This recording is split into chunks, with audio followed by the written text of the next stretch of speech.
Good evening to you, ladies and gentlemen, and welcome to the Autodromo Internazionale Enzo E. Dino Ferrari, as it's known in the racing world, Imola. Tonight, we have the world's most raced GT3 car for you on display. It is the Porsche Cup at Imola for this evening's race of AMX 1. We had race 9 yesterday, we move on to race 10 today, and it is our second expedition on Assetto Corsa Competizione. It is going to be a good one here this evening. It's an Italian track, I should say, and a German car. And joining me for this evening's action, as you can see alongside me, it is Lorenzo. Lorenzo, how are you keeping? Doing really good, Evan. Thank you so much. Finally doing my debut here at AMX Global, and can't wait to commentate on two tracks, a doubleheader in Italy, and they're not too far apart. Only 68 kilometers separate these two tracks. Yes, and of course it is Lorenzo's debut here this evening. We had some debuts last night, we have another debut here this evening. Lorenzo, for our audience watching at home, why don't you give a bit of a fun factor, tell them something about yourself? Yeah, so I'm first and foremost, I am Brazilian, so if not, the accent hasn't picked up already. It might pick up during the broadcast, but I've been living in Portugal for about 2 years nearly, and I do sim racing on the side. I've been doing it since 2016, and also I'm a part-time team manager for one of my sim racing teams, and it's a good thing, you know, try to do all the three things: race, manage a team, and also do commentary on the side. Yes, we have a very interesting man in the commentary books. Not me, for one, someone with an actual bit of good credibility in sim racing. But we have a very interesting car and track for you this evening, ladies and gentlemen. We started, I should say, a little bit late, so without any further ado, let's just give you a quick run through the housekeeping rules before we get started on this evening's action. So, what is AMX? You've clicked on this random stream on YouTube and you're not too sure what's going on. Well, we can tell you about it. AMX Global League 4 started on January 27th. It'll finish on April 21st. The most races in a year. We have a brilliant variety of car and track combos. The season prize pool, $20,000 and next level racing gear. And then for this evening's race, you might be used to our usual iRacing format. The ACC format is a 20-minute qualifier followed by a 40-minute race and one mandatory pit stop. You've got to make sure you do pull into the pit lane at least once. Don't believe you do have to change your tyres and fuel. Well, not change your fuel, but certainly top up your fuel. But as some of the drivers were investigating with different strategies last week in Spa-Francorchamps. But when do we race? You might be wondering. We started on January 27th. There's a lot of days between that and April 21st. So when can I tune into AMX? Well, first, as I've got the order wrong, we have just a quick little bit of information about you. If you are driving, of course, you must have your driver cam. You must be showing us those beautiful faces, and we will see them on our picture-in-picture throughout the broadcast. Payout balances over $100 are paid out each month, and race days, we race on Tuesdays, Saturday and Sunday, and you can sign up on amxrace.com. Here is the schedule. Then we, of course, race AMX 1 on Tuesdays, Saturdays and Sundays at 10 to 6 or 5:50 p.m. GMT. And then for AMX 10, which is, of course, coming up later live from Mugello, we race at 20 minutes past 7 p.m. on Tuesdays, Saturdays and Sundays. That is GMT, of course. If you're in Europe, plus an hour. If you're in America, well, minus 6 or 7, give or take.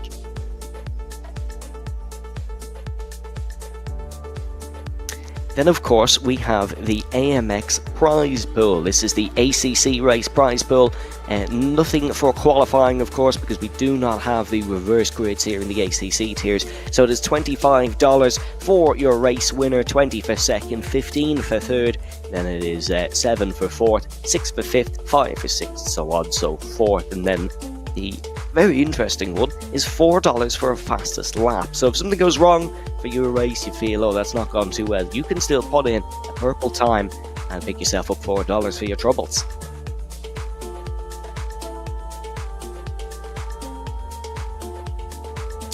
Then, of course, we have our championship standings. Who has picked up those dollars in AMX1? Well, Conor Healy, the Australian, is leading the standings. One race win, he's raced 5, and he's picked up $56.30. And it is Facundo Rago in second position, followed by Diego Villarreal in third, Fabrizio Belziti in fourth, with Mateus Machado in fifth. And it is Maurizio Lozano in sixth, Roman Pascucci in seventh, who is up 11 places. He took 2 wins, of course, last night in the AMX1 Championship around Daytona International Speedway. Imran Zuhali is in 8th, Aaron Vasquez in 9th, and then we have Fabien Nogier in 10th position. Dropping a place is Fabien.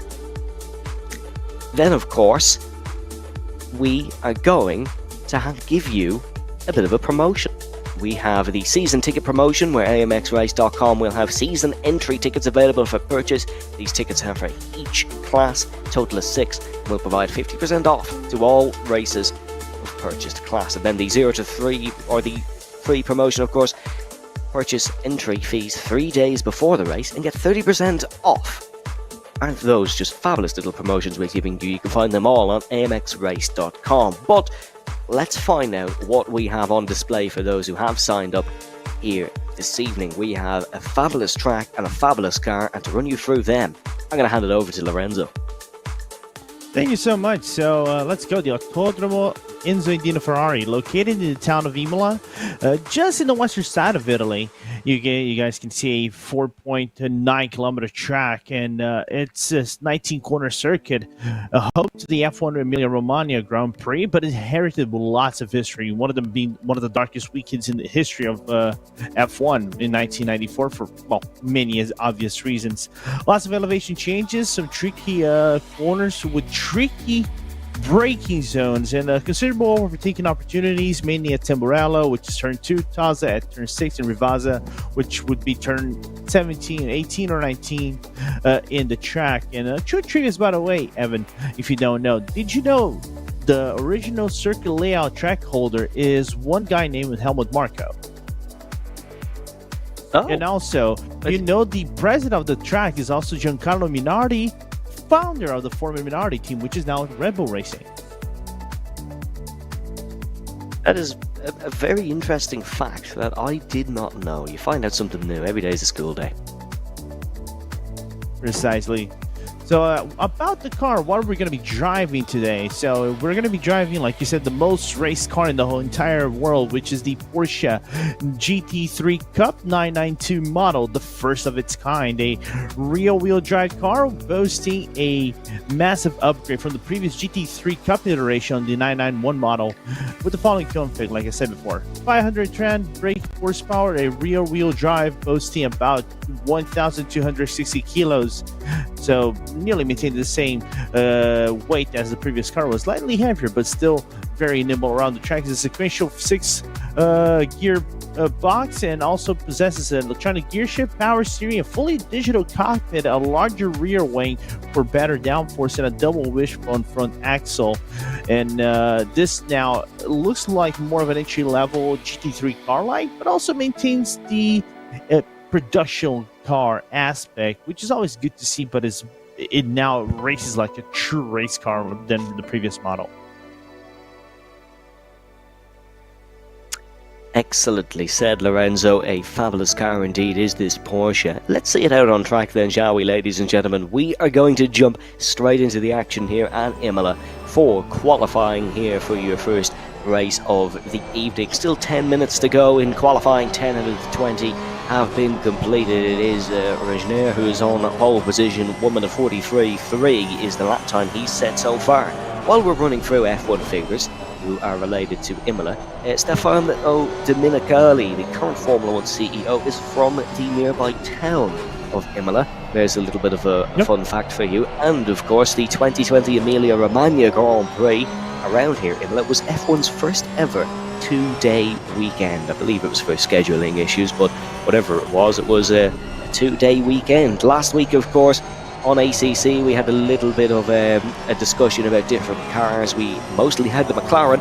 It's a simple one for you this evening, of course, folks, because, well, it turns out the Porsche Cup tend to race Porsches, and that's a little bit wide there from Lois Regner, and he ends up in the gravel. That'll be a little bit of a reset back to the pit lane. Here comes Kevin Leun of SDL Esports, of course, high up in SDL Esports. He's going to be trying to go a little bit higher up in qualifying. Top 5, not bad. I would like something a little bit more here, as we do seem to have a yellow flag as well, but that could just be cars slowing down on those laps. But so far here, Lorenzo, it seems like the pack is fairly close together.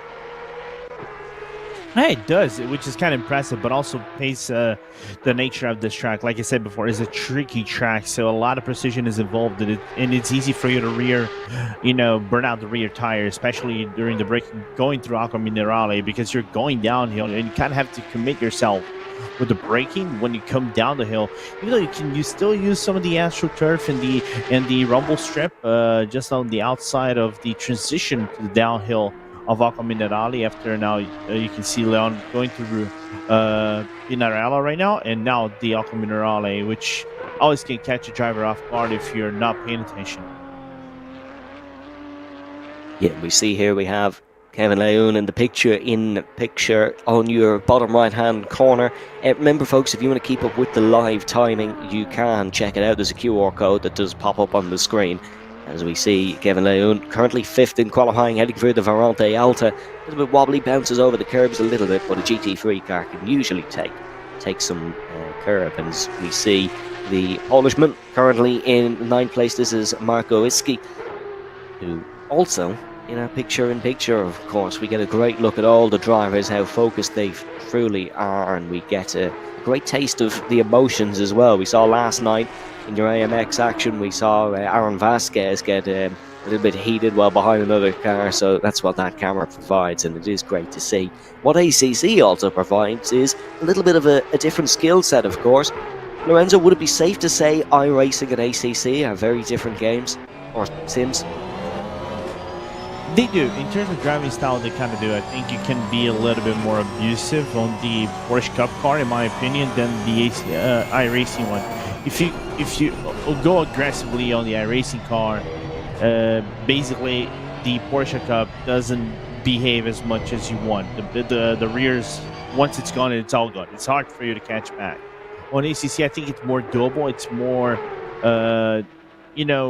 easier to maintain, but still is a very big challenge. It's still a car that you have to be precise with your inputs, and that's why, like I said before, the track, not the track, but the full field is still close to one another, despite the separation of Leandro Verle has on Kevin Leun right now, with about 0.4 of a second nearly separating both drivers.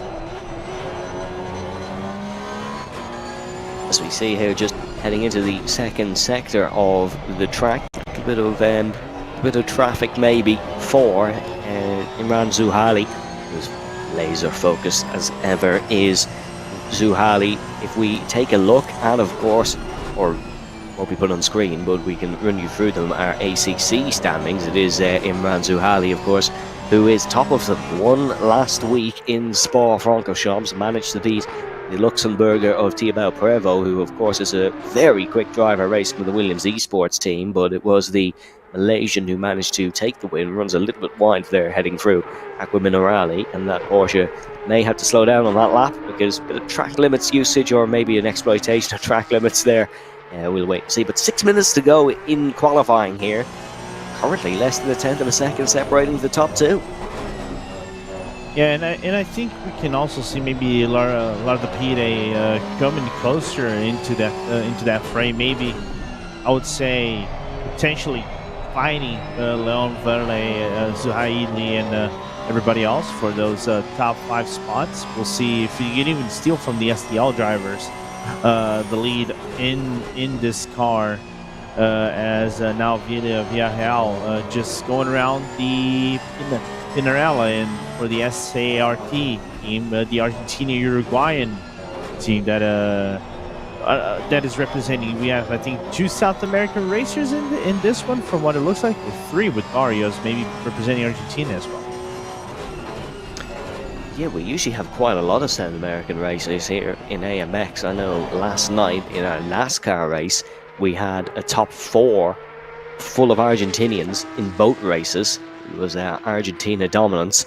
last night, and we have a few South Americans here this evening. We love having all the South American drivers. They bring a different sort of skill set to maybe some of the European drivers, very good in a stock car. Of course, the Brazilian stock car series, very, very popular, as well as the Argentinian one, and they're bringing different drivers into different aspects of motorsport, such as Agustin Canapino, who's moving to America and doing stuff there. So it's great to see them all here in AMX. A few guys in the pit lane. This is Tyler McCullough, who is 8th position. Of course, the American, currently 4.3 seconds off the whole time. So I think he is going to be looking to maybe improve that one, because that's just a little bit off the pace so far.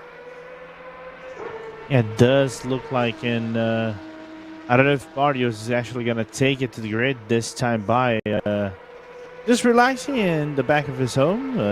Well, the number 76 car, while we're still trying to find drivers who are looking for improvements on the track, like Tyler McCullough, who best lap of 47.6, not near close to the leaders, more than 4 seconds away. As we see Tyler just getting on his next lap. He's number 227 on his car and on his wall beside him, so he's not going to be forgetting his race number anytime soon. That's the exact same font that's on the back of the Porsche as well, so he is proud of his racing number. One of 2 drivers of 3 numbers as a racing number. Zuhali in the 911. The Porsche reps will be loving that. Maybe he'll get a Porsche sponsorship, who knows. But in towards Toza now comes Tyler, currently in 8th position. Improved last time round, took a couple of tenths of a second out of his time. He'd like to do the same again, and then maybe even again to get a little bit closer. Someone in the stream chat complimenting Santiago Barrio, saying nice hair. I suppose it was nice hair. Oh, you gotta have that swag, you know. Sometimes, I used to say sometimes in other broadcasts, when you have driver cam says, "Oh, McCullough having a little bit of a moment just down Alco Minerale right there," but sometimes if the lap times are not there, if you have anything else that can interrupt the swag and get style points, it's still points. Take it home. Yeah, I'm not sure AMX will have a prize pool for it, but who knows? We'll have to wait and see. Maybe we can have a fashion show come the end of season 4, a little bit of a fun event. Here's your pole sitter though, 1:43.287. He's been slowly extending that margin back over to a tenth of a second over Fabien Nogier. Here comes Lucas Werle for it says for Porsche Motorsport there underneath in his team. He is very focused heading through Toza, making sure that he puts his car as high up the grid as possible, because remember, no reverse grid like we have in our iRacing series. ACC, the man who takes pole, starts on pole. That is, of course, because we don't have a prize pool for qualifying, so qualifying is weighted up to matter in terms of your grid position. There's no shenanigans really with the reversed grid. Someone thanking for the shout out in the stream chat. If you want to get in contact, remember to subscribe to the YouTube channel and do pop a comment in the stream chat. We're more than happy to read a few out when the action maybe gets a little bit dull, but we will we'll wait and see. If you can subscribe, then we'll read them out. But Lucas Werle, not a bad lap this one, but we're seeing a lot of drivers struggle through Aqua Minerale, Lorenzo. Would that be the most difficult corner on this track? By a million years. It's easy. I would say it's arguably one of the hardest track corner in tire racing, because you're coming downhill, the car is light, and it's a double right-hander. You can see Verle staying close to the wall as he can possibly go. Actually goes, I think, 3rd place, just ahead of Coeli with the 43.290. So the Brazilian does make a massive improvement. Both seen the Arnage competition shirt, even though the paint doesn't look like it is in there, but good to know that the Arnage competition driver is keeping up the pace with the SDL team. Well, sorry, I'm not reading out that comment. I've just seen it across the bottom of my screen. Fabien Nogier sat in the pit lane with 18 seconds to go, with no worries on his mind, because he has just beaten Regnier at the top of the timing order. We saw Nogier battling last week with Thibaut Prevost for the race win, and then neither of them won it. It was Ibrahim Zuhali who took the race win. He's currently in the pit lane as well. Fuela, the only man not in the pit lane in the top four, and then we have Kevin Lejeune, who we are currently on board with, heading up towards the Piratella of turn number 9. The checkered flag is out. We have a max wait time of 3 minutes, and then we are done. So unlike iRacing, once the clock strikes 0, it's not instantly finished here on ACC. It's like Cinderella. It gives you a little bit of a time to run home once it strikes 0-0, but that's not going to matter for Kevin Lejeune, who is a massive tank slapper out of the Aqua Minerale, and he will not be finishing his lap. Here comes Lucas Huela rounding through the final corners now in the 992 Porsche. Is there going to be an improvement here by him? It would be 2 improvements on the bounce if he was able to do it.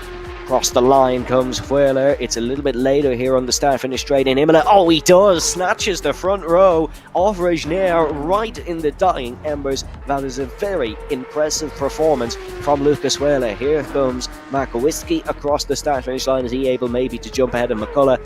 No, he doesn't. So it'll be Fabien Nogier on pole, but a late swap for second position. Yeah, what a lap from the Brazilian right there, stealing basically the lockout first row of SDL team, and basically heats up the race. And let's see how the SDL team is going to perform instead of having Thibaut Prevost like they had last week in Spa. They now have to deal with Verla this time around.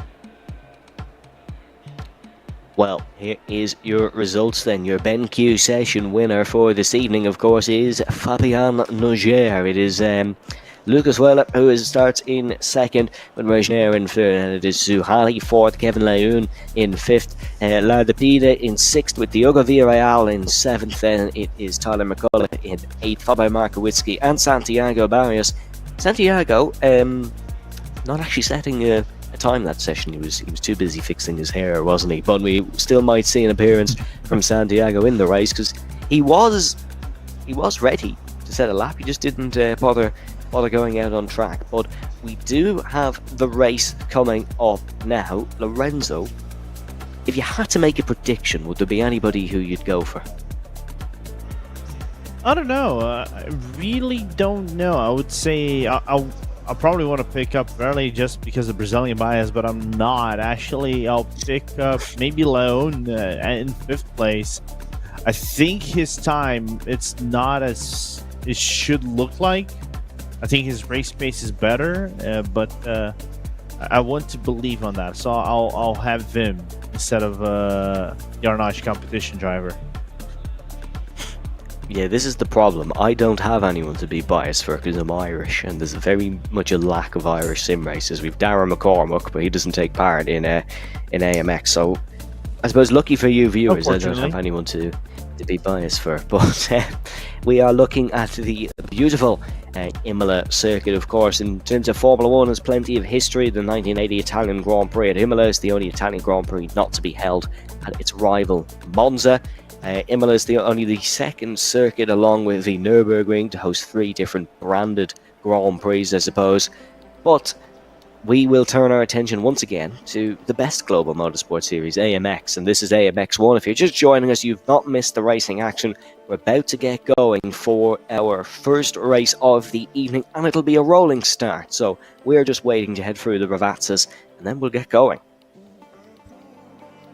Yeah, can't wait to see. Last time by, we actually saw nearly a jump start, but it wasn't actually a jump start from Nogier, and also I think was Leon that actually had a really massive start against Prevost on the Campbell Straight and nearly stole the lead of the race from the Williams Esports Academy driver. So looking forward to see how this rolling start will do for all these drivers with a car that normally doesn't do rolling starts, actually. Yeah, it's traditionally a standing start car. I know on the F1 circus they do standing starts for the GT Championship as the cars have been dropped to the ground. Remember, of course, 1 mandatory pit stop for these guys in this 40 minutes. You can track who has to do their pit stop on the top left on the timing tower. You can just see that little orange number 1 that is your pit stop counters. You can see no one's obviously pit yet because we haven't started the race. That is where where you can check the pit stops. We have Fabien Nogier on pole position for today's race. In second behind him, of course, we have Lucas Wehrler as the cars roar off and get ready to go for their formation lap. It is the world's most raced GT car, of course. It features in 20 total classes, and it is well, at least the old one used to be a semi-automatic gearbox. I'm not too sure about this new one, but it is a fun car to drive. A lot of drivers enjoy it. This 10 we have here this evening will surely enjoy this one. We're looking at Imran Zuhari. We head round then turn number 18, the penultimate corner, and Imola turn 19, of course the final corner being a little kink. It is Nogier on pole position with Wehrler in second. Got to be careful not to jump the start here. You can only go once we go green. Nogier trying to get the best run, maybe a defensive line in towards turn number 1, and he wants but pedal to the metal ASAP. Just holding it here for the final time. So we will see him accelerate shortly. There are the red lights on the left hand side. Once they go out, we go racing. And now accelerate, we go racing here at Imola. That's a great start from Wehrler. He's going to go for it on the outside here in the 992. Completely gets the jump on Fabien Nogier. We saw Nogier on maybe a bit of a difficult line, and now he's lost the race lead into the first corner. Lucas Wehrler leads. Yeah, that is a really good movement right there from Verley. Committed towards the outside, and then you grab basically the apex on the second half of Tamburello, and that's just sealing the move for the Brazilian. Now the thing is, can you break away from the French horde that is following right behind? Someone gone off the circuit there. That is Thomas Laudapida, who's gone off the racetrack. He's going to drop down the... Oh yes, there is Santiago Barrios gone as well in the backpack. That is Barrios running into trouble. He wasn't actually sure he was going to race today. He was at a racing in his city in Argentina, apologies, and he got back late. So maybe a lack of practice showing early here. But Lucas Wehrler, look at him. He looks nice and calm, looks composed, not under any stress. But he still has to try lead this race for the next 38 minutes if he wants to win it. Yeah, absolutely. So. Thing is maintaining those 38 minutes, even though looks like he's starting to break away from both Nogier, Renier, and Leon and right there. So he's doing a good job, but there's commitment from all these drivers. And Nogier completely botches the first half of Rivazza right there. Yeah, he's lost time. It's Fabien Nogier. He is 0.7 of a second behind Wehrler at the top of this order. It might be put under pressure by the SDL man behind him. He's 2 SDL drivers behind. He has Regnier and of course Kevin Leon, who is behind. So Fabien Nogier is going to have to put on a bit of a defensive showing, it seems, on the second lap of the race. But first lap already completed. The lap record here is about 30 seconds quicker. It's what we'll be doing in these Porsches, but it's building up to be a fairly decent race here. No, it is, and I think this is going to be slightly decided. Maybe these top 5, I would estimate. I would expect Zoili to start breaking away from Villarreal, Tyler McCulloch, and eventually Laudapide as well. So it's just trying to find their strides and see where they're going to be finding themselves around the track. But of course, we still have to find the pit stops and the strategy itself, how it will play out. Yes, and we saw last week Imran Zuhali pitting after only about 4 or 5 laps. He was into the pits after maybe about 10 minutes at Spa, went for the massive undercut, and that ended out being the race-winning strategy. I wonder will he try something different here today, because he is in 5th. He was in about 4th last week when he came into the pit lane, so he might try something maybe similar, maybe along similar lines. We will find out in due course. It could go as the race leader, almost a 2-second gap. Yeah, the gap is nearly monstrous from what is he doing right there. So good to see Verla actually breaking away and basically setting the groundwork for everybody else. Just to say, okay, I am here. you either step up to my game or you're gonna be left in the dust. So bringing some good fierce competition early on. That's what we want to see. Apologies, my whole laptop just froze if I cut out suddenly, but we seem to be all good now.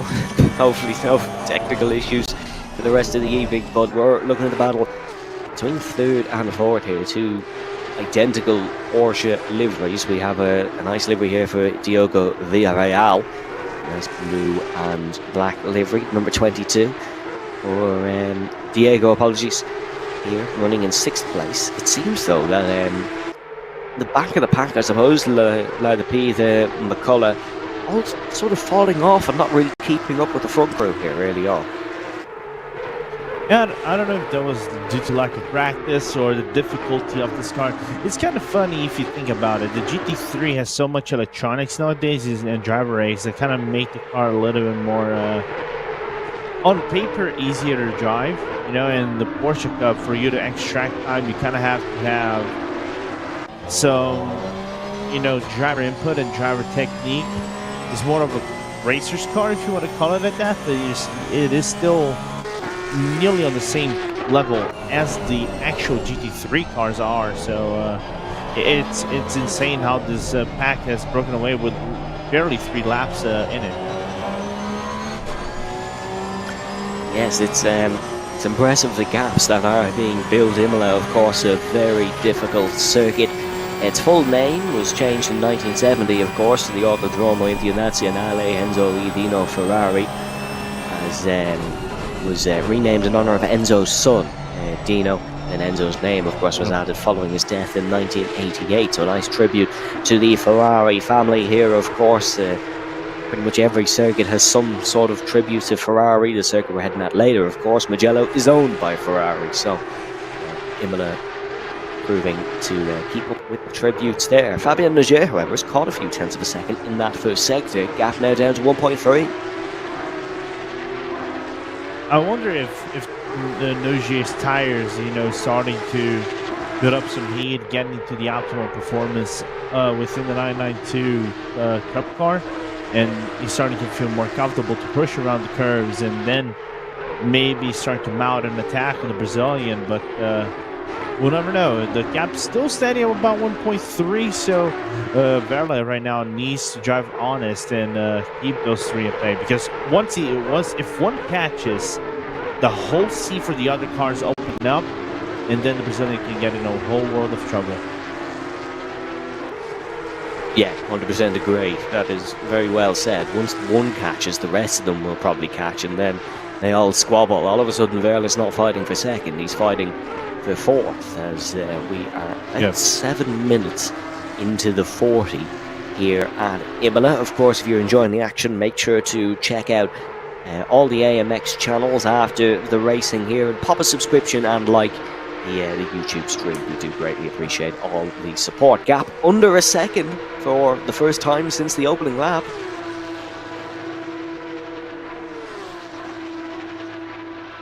Yeah, I think more importantly, in my opinion, it's like, if we're trying to make an analogy of sorts, if there's always been said,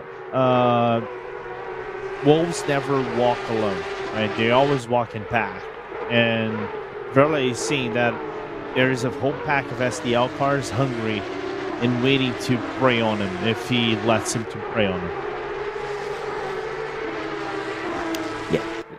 I probably couldn't have summed that one up better myself. There is a pack of hungry Porsches hunting down, I suppose, another Porsche, but you can kind of see what I'm going to say, as Werler is being slowly clawed in by Nogier. Nogier, a bit of a shaky start. Seems like he's found his rhythm here early on. As up pole position, of course, was beaten in towards the first corner. Maybe a bit of a poor getaway from the rolling start.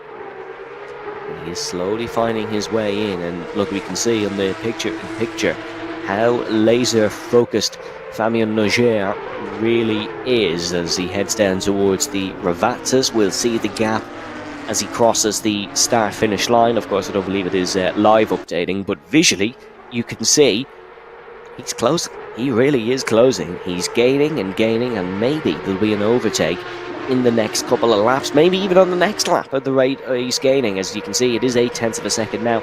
It just seems like whatever setup adjustments these guys are allowed to make, whether they are allowed to make any, that is, of course, Wehrle seems to be a little bit quicker down the straights. Maybe that could be due to his exit off the final corner.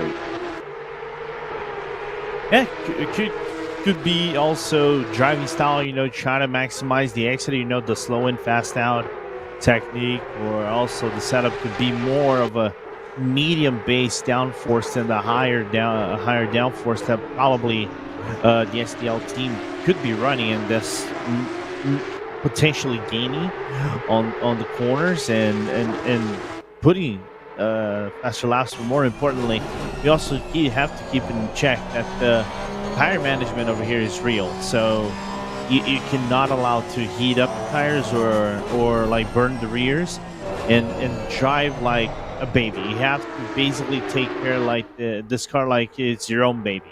So that's why it makes this race more compelling. It's highly technical. So I wonder if Wehrle is maintaining tire temperature and tire pressure the best way he can and not overdriving the car. That's why we're seeing the French people catch up to him lap after lap after lap. You can see as we cross under the 10-minute mark gone for this one and only ACC race in the Porsche Cup cars around Imola. Lucas Wehrle slowly being caught maybe by Fabien Nogier. Wehrle,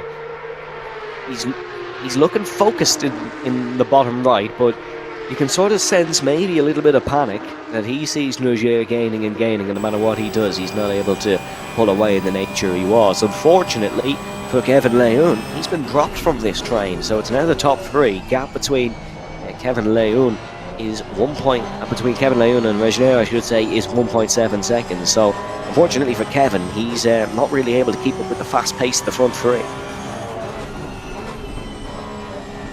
Yeah, potentially not, but like I said before, I think once one of the drivers catch up to him and maybe go side by side, because those two are going slower, eventually the other drivers pick up pace, and it becomes a little bit more of a chaotic moment. Not, of course, because crashes, but because you have a train of 4 cars following closely one another and battling for position. So that could be a possibility of, of a whole lot of things opening up. But Leon is just having the most difficulty, like you've seen here, outside of Alco Minerale. Kevin Lejeune struggling with the most difficult corner in this circuit. Did well, mind you, to recover. He only actually lost a couple of tenths of a second because of that, but Kevin Lejeune running just a little bit wide there, and you could see a bit of panic. Once he did that, he thought he might have been off into a wall, but recovered well. Here's Diego Villarreal, the Uruguayan, as you can see. We get a brief little look inside to his cockpit and inside to what the driver sees in his camera angle, which is a very intriguing thing. So you can see as we go on board, we're looking at virtual Diego Villarreal, and your bottom right, you're looking at the real man, and then you can see the track through his camera. It's kind of like one of those things, you see those never-ending loops of Diego Villarreal. No, maybe not. Well, you can see how maybe the cockpit camera, I'm not saying it restricts in this car, but sometimes it could restrict in other cars. You can see the all the dashes and stuff on the right hand side as well. Yeah, it's just an interesting look at the inside of a driver. Up the front, Nogier, however, did actually lose a little bit of time in this lap. I wonder, are those two just going to manage their cars until the first pit stop? Potentially. I think if they leave any battling, it should be prior to the pit lane, like 1-2 laps closer to the pit lane, depending on the proximity of the drivers. Or more importantly, it's how they're negotiating post that. If the gap is closed, that's where we're going to be seeing this battle maybe flourish around the track. But you can see Wehrle, one half of the Wehrle brothers, his brother Leandro, not driving here today in AMX, but one of the also best drivers in Brazil and so many other categories outside of Porsche Cup. I think also one part of the DTM competition drivers. So good to see the brothers still going in strong despite everything that has transpired to them through the years. Yes, as you can see, we cross the line to start the 8th lap of the action here. You can see how the drivers like to try and straighten up the straight. I know it sounds silly, but there is curves in the main straight here at Imola. The Varante Bassa, of course, the name straight, and then in towards the Varante Tamburello, and up towards the Varante Villeneuve, which is named, of course, after the old Ferrari legend, Gilles Villeneuve. Regnier is also slowly losing touch to these front two, but this also happened last week. We saw drivers lose touch and then they managed to come back through strategy, and we do have our first pitter, Kevin Lejeune. After we saw he had a bit of trouble, he's opted for the undercut. Lejeune is into the pit lane. I think that was probably the smarter choice from Lejeune. Just have a bit of mistake, just cool down the tires. If you also cool down the car a little bit, bring the tire pressure down, and because of that, just reorganize yourself on the strategy. A little small mistake from what it looks like from Noji coming into Pinarella right there, but managed to fall back a few tenths of a second just outside of Acqua Minerale, but not a massive improvement from that recovery. Yes, it'll be interesting to see where Lejeune, I should say, will come out when these guys pit, where he'll be, because we saw last week Imran Zuhali make the undercut, and he was way ahead by the time everyone else came out. He had like a 10-second lead at one point. Now, the Niger and Prevost both did catch him rapidly, but not enough, and he had plenty of a gap, so it'll be interesting to see where Kevin Lejeune will come out in relation, as it's currently an STL Esports 2-3. As an owner of an esports team, Lorenzo, would you be happy if your drivers were second and third, or would you be hoping they could take that win?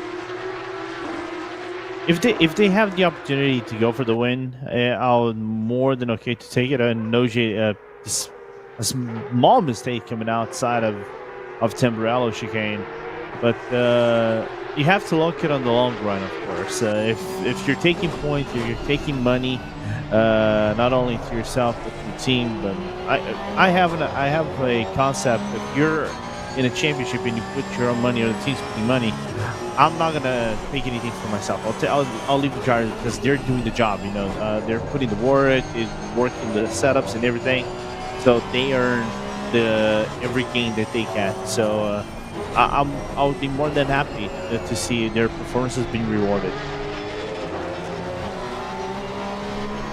And of course, remember, in AMX, top 15 get rewarded. We only have 10 here this evening, so no matter where you finished, you will take a point, of course. There is also a point for the fastest, or there's $4, sorry. You don't take points, you take dollars. I think we're just all a bit too used to listening to the points and all different championships. But there's also $4 for the fastest lap. Currently, that is your race leader, Lucas Huela, who has the fastest lap of the race. A 1:43.950. Very quick indeed, as we are over 25. Oh no, sorry, we're almost 20 minutes into this race. We have another pitter. That is Lois Regnier, who comes into the pit lane. Yeah, I think because he lost a little bit of time, just goes for the undercut, maybe depending on circumstances of how quick his pit stop is compared to Verla. And one thing about ACC is like pit stop over here actually matters kind of a little bit in terms of positioning your car into the pit stall, because every tiny kind of a second loss is actually important, because the game automatically sets the car around for you. I can see quick pit stop from Regnier, and I don't think there will be any loss just by setting the car into the pit stall. As you can see there, that's Diego Villarreal going in towards the first sector. We can see Regnier come. Where has he come out then in relation? We'll see it when the timing tower updates. You can see the two guys with the green boxes beside them are the ones who've come into the pit lane. I believe that is Regnier behind Villarreal, as he's got ahead of Yep. Kevin Lejeune. We saw Lejeune fall back a little bit. He has fallen back even more in the pit stop phase. About 4 cars in close proximity, though, on the racing surface. That would be Villarreal, Regnier, that is Markowitski, who is in the red and white livery, very like his flag of Poland.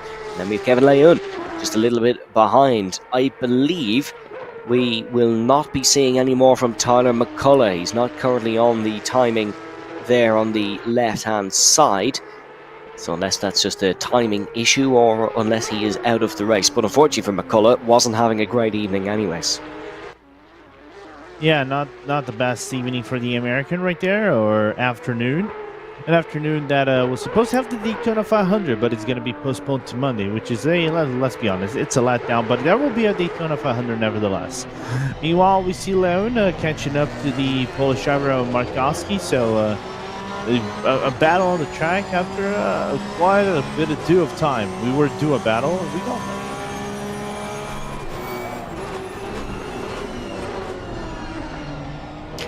Big thanks to Lorenzo, who finally said Markowski's name correctly, because I've been saying it absolutely horrendously wrong for the last 20 minutes. We are looking at Kevin Lejeune here, trying to get past Markowski and on towards turn number 1. The weird thing is it commentated Markowski in AMX as well, so that was just a complete butchering of the Polish man's surname. But Lejeune not going to be close enough here. We are looking at his perspective with the dashes and stuff on the right hand side. Oh, here comes Kevin Lejeune. Oh, that's a brilliant move from Lejeune in towards the second part of the Volante Cambarello, in towards turn number 4. Just sticks it up the inside. Brilliant move from Kevin Lejeune. He's up to 7th. And that was a taxi maneuver right there from Lejeune. I wonder, I think maybe Markowski didn't fight way too much on the outside. It had a little bit of a botch. Like Leon's having a botch outside of Taza. But other than that, I think that was just a clean move. Just waited for his time, and Markowski just decided, oh, I'm not fighting back. This is not worth my time. I'll just let him go because I'm just earning my points and earning my money. And we've seen a few times today Kevin Lejeune have maybe a little bit of a wobble out of a corner, or maybe just have to catch the car a little bit. We saw it again there, I think, on the exit of Piratella down to turn number 10. He's just struggling at some corners on the circuit, but still well within this race. Our top 5 have not made trip to pit road. Apologies. One has just gone onto the pit lane. That is Laudapida, who's come onto the pit lane. But top 3 still not into the pit lane. That promotes Imran Zuhali, the current ACC AMX Championship leader. Of course, he won. We've only done one race before today, so he won that one. Currently in 3rd here in this one. But remember, it was his late race pace is what won him it the first time, so that could well win him it again, as we can see. One of our drivers, that's the 23, in the pit lane. Yeah, and just another quick stop for another driving Laudapida, because he's gonna come out of the pit lane, just merging into the track, clear track for him. No issues whatsoever having to fend off with anyone. The question is when we're seeing both P1 and P2 coming to the pit lane, because we know that is basically a chess game. Is one driver fighting against 3 against overcuts and undercuts, just to see how he will fare at the end of the race. As we see our race leader cross past the start-finish line, no sign of a pit stop here for him.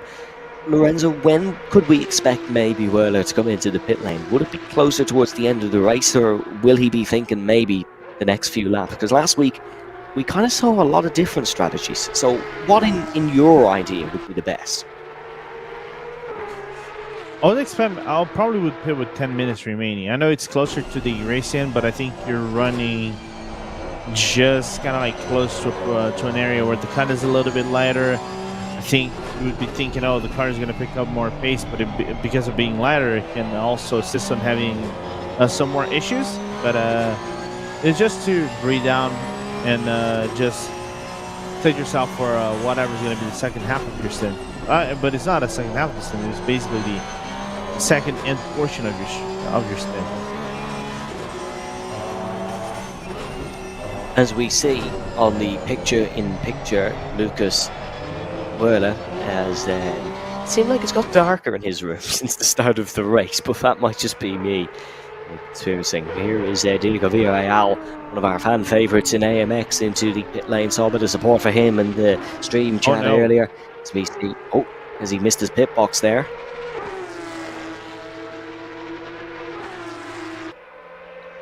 Okay, no, he seems to be okay, but it's a bit of a slow stop, it seems, here for Diego. That's disappointing. He's going to lose a lot of time here as now exits out. That was a quite slow stop, actually, for Villarreal. And that was slightly odd, the going back and forth into the pit stall. I think he might have missed where he had to park. I think he missed his marks, which we sometimes see in racing. Unfortunately, now he's almost running the risk of going a lap down here. Santiago Barrios and Tyler McCullough are already a few laps down, but I think that is due to... actually, there's a 30-second stop-go for Diego Villarreal. That's just come up on our screens.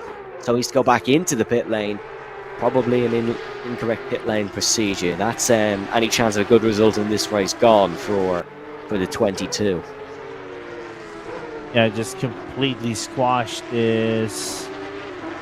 It's his race. I know he's going to be a lap down, potentially 2 laps down is going to be the Uruguayan driver. So fortunate to see the SART driver being relegated into, it's not a shadow realm, but it's within the vicinities of a shadow realm, if you want to call it that. But still running, even though he's the last car running in the track. And he'll still pick up a prize, of course, as well. He'll still pick up a cash prize if he completes the race. Which, look, it's not a bad thing. It's not bad when you pick up a prize for a disaster of a race by his standards. Yeah, I'm not gonna disagree with that. It's every money that you get is gonna be more than welcome. Especially when he does do iRacing as well. His team is one of the main teams in one of the fastest growing teams, in my opinion, in terms of touring cars. They do a lot of TCRs. So the main bulk of the team is TCRs, if I recall correctly. So, and I don't see him as a TCR driver, or I haven't seen him as a TCR driver, but we'll never know. He could be just as good as his teammates in there. Yeah, Diego does race a lot of different classes. Obviously, that's something that's promoted at AMX. There's a lot of different track combinations. Like I've seen Diego in LMP2s around Watkins Glen. I've seen him in these cars, of course, GT3s, GT4s. Last week we had him in a GTE, of course, around Silverstone. So good to see him on the ACC game as well. Good to see him on iRacing, and we wish him maybe a little bit of better luck next week, because he is into the pit lane now to serve a 20 or 30 second stop go time penalty. That's a harsh one, really is, but those are the penalties on the Assetto Corsa Competizione game. Race leader, though, still not made his trip to the pit lane. He's got to be thinking about it, surely. Yeah, but more importantly, you can see the gap that Noguet is trying to come down. Is not going down whatsoever. It's staying around 2.4 seconds. It's kind of stabilized of sorts, if you think about it, Evan. It's been roughly about 2.4, 2.3, then it goes back to 2.4 again. So it's been on a stalemate, if you want to call it that, with like 12 minutes to going into this race. So time is running out for the Frenchman to catch up to the Brazilian and maybe attempt for a win. Yes, the gap was under. Oh, that's a slide for Fabien Noguer. Wow, bit of a slide there. That's going to lose him some time. He had a bit of a moment coming out of the first chicane, and now, just as we were saying, the gap stabilizes. It's now up to 3.3 because of that mistake. This is looking better for Lucas Werler. It seems like he's just weathered the storm a little bit here. Yeah, it did, and you can even see the car. I don't know if it activated the traction control right there. I know these cars have traction control. The Porsche Cup does have for the in some competitions they have ABS and traction control enabled. I think in the Porsche Cup Luxembourg or in the Benelux, I think they have traction control and ABS available for the drivers to use. Um, so it goes on maybe if those setups are actually activated, the car just didn't want to rotate, and because of the aids, there was a slower traffic moving around the Toza corner. Yeah, I love traction control when it's available, but that's because I'm maybe not as good as these guys. So some of these guys might prefer more of a slidey car. Someone in the comments asking, are they not going to pit? They are. They have to. They just have to do it before the end of the race. I know some drivers were actually a little bit skeptical, saying, should we put a mandatory tyre swap in the regulations, because they felt that the tyres could do 40 minutes easily. And it's bad news. If your name is Diego Villarreal, he's been given another penalty. It's another 30-second stop-go. It's just like the world. His world is already in a massive pain. This just makes it all worse. Or this could be the actual pit, the stop and go 30 seconds that he had before. He wasn't just able to clear that out. I've seen that before, even in like at the Fanatec GT World Challenge esports, drivers making that mistake. Yeah, he might have served it incorrectly or something and has to just do it again. But either way, it's looking like it's going to be a 9th place finish. He's actually dropped behind Santiago Barrios as well. So Santiago is still running around, just 2 laps down. Villarreal is behind him, unfortunately. Tyler McCullough has now bowed out of competition here today. Villarreal has served that penalty. It's all good now, and back out onto the racing circuit. Top 3, the only guys who have not pulled into the pit lane. Make sure to keep an eye on Regnier and Kevin Lejeune as well, here, the 2 STL guys, because they might be challenging when the top 3 come into the pit lane. Yeah. It is a matter of where and when. Where we know when where he's gonna come in. It's just when he's coming in, because he's comfortable in the car. And just from the top of my head, they're doing 145. So let's try to do quick mathematics here. Give or take, they have about 4 laps to go. They have about 4 laps to go left. So. There's still some time for Verla to do his laps, to come onto the pit lane and get that checker flag and win the race. Let's wait and see how it plays out. Imran Zuhali, a little bit of a moment there. We saw, of course, Fabien Neger have a moment there at a similar point as well. But Zuhali doing a good job to control his Porsche, and he just keeps it on the racing surface, keeps it on the black stuff, as they say. 7 minutes and 50 seconds to go here. We've not really seen a lap-long battle or something. I wonder, can that happen maybe towards the end of the race? But still the top 3 to pull into the pit lane. Everyone else has served their pit stop. Here, Diego Villarreal, you've been in 3 times at this point, but very unfortunate there for him. Oh, you can see the last lap there. Absolutely spot on, Lorenzo. 1:45 for Regnier. Yeah, so I'm not even surprised that they're doing those laps. I think the car drops off in terms of performance a little bit, and also the car just gets slightly harder as the laps go on by. So that's why they're doing that, and also just trying to maintain car performance throughout the whole stint. It's very tough. If there's one thing these cars, I think, unlike iRacing of sorts, as Zuhali a slight spin outside of turn number 18. There's turn 19 right there. If you want to call that a turn 19, though, I don't think that is a turn anyway. Just lost a little bit of time. Yeah, he wasn't happy with himself. We saw there on his driver No. cam a little bit of a shake of the head, was not happy. He wouldn't be. As you can just see, struggling maybe a little bit with the car. He's hitting the curb, the car is not reacting to it nicely, and you can maybe just see him losing a little bit of time to the drivers in front. New fastest lap of the race, I believe, for the 4th place man of Regner. As I just have a look at the timing screens to confirm that. Oh, it's not come up, but I believe that is, yeah, I believe it is the new fastest lap for him. He's gone purple on the timing tower on the left-hand side.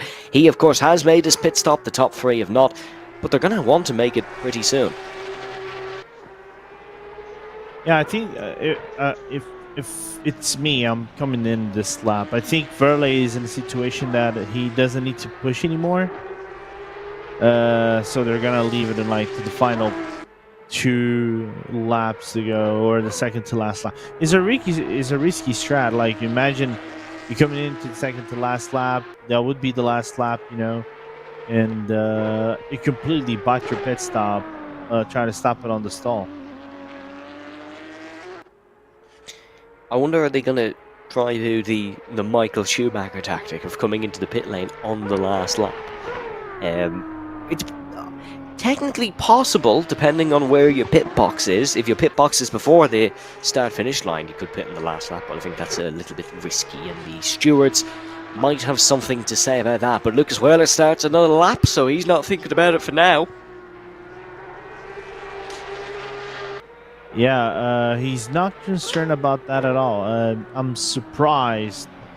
Yeah, even though he knows he's running out of time for him to do the pit stop, but I think the Michael Schumacher strategy is off the card.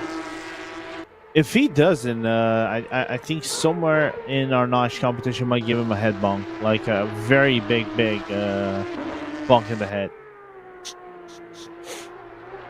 Fabien Nogier. Oh, no. Fabien Nogier. Wait. Stop-go penalty. Wow. For pit lane infringement. That's going to be the right swing gone for Nogier, and that's maybe a podium gone for him. Oh, that's not good. That's really not good. I think he just pulled over. Oh. He's just pulled over and given up. Fabien Nogier gone. That is a rare mistake for him, and he has blundered the win here. He was second, of course, in the AMX 1 ACC Championship. Not for much longer. Big mistake for him. Not the first man to make that mistake, of course, but a big mistake for him. Yeah, massive mistake, but can I say something? This is not on me. Yes. Okay? I am known in a few places as the king or the emperor of yellow flags and the king of the commentator's curse. People say there's the commentator's curse doesn't exist. It does, but this is not on me. Don't pin this on me. I refuse to be this pinned on me, okay?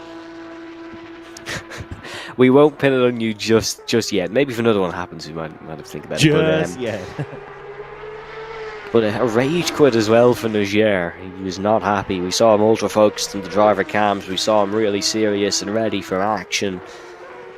He bows out of it, out of this this race. That then promotes Imran Zuhali to second. I'm not sure why he's rage quit, because he would have still got a monetary prize for his I don't get it either. I really don't. I don't get it either. You know, it's like... And it would have been decent as well, because he has a big gap. The cars behind, like, he would have still got sixth, maybe. Yeah, he would have got fifth, probably, because like, Peter's a lap down. I would say at best he gets fourth, at worst he gets fifth. That's still something. It just... Are you here to win every single race? Like, you're here with the Ricky Bobby mentality. If you're not first, you're last.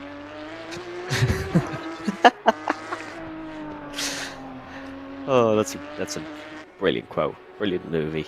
Here comes Wehler into the pit lane with 1 minute and 50 on the clock. The penultimate lap of the race. He comes into the pit lane. I imagine he will still be in the race lead by the time he comes out of it. because Zuhali, of course, has to serve his pit stop as well. This is Regener's chance. He needs to hope something goes wrong for either of these guys in the pit lane, like it went wrong for Fabien Nogier, because we saw one guaranteed race winner almost out of proceedings here. Let's see how these stops go for the top two.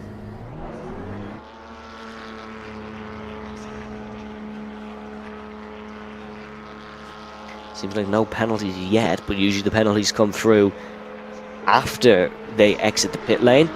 As I hear engine noises, is that going to be Regener who comes out in the race lead?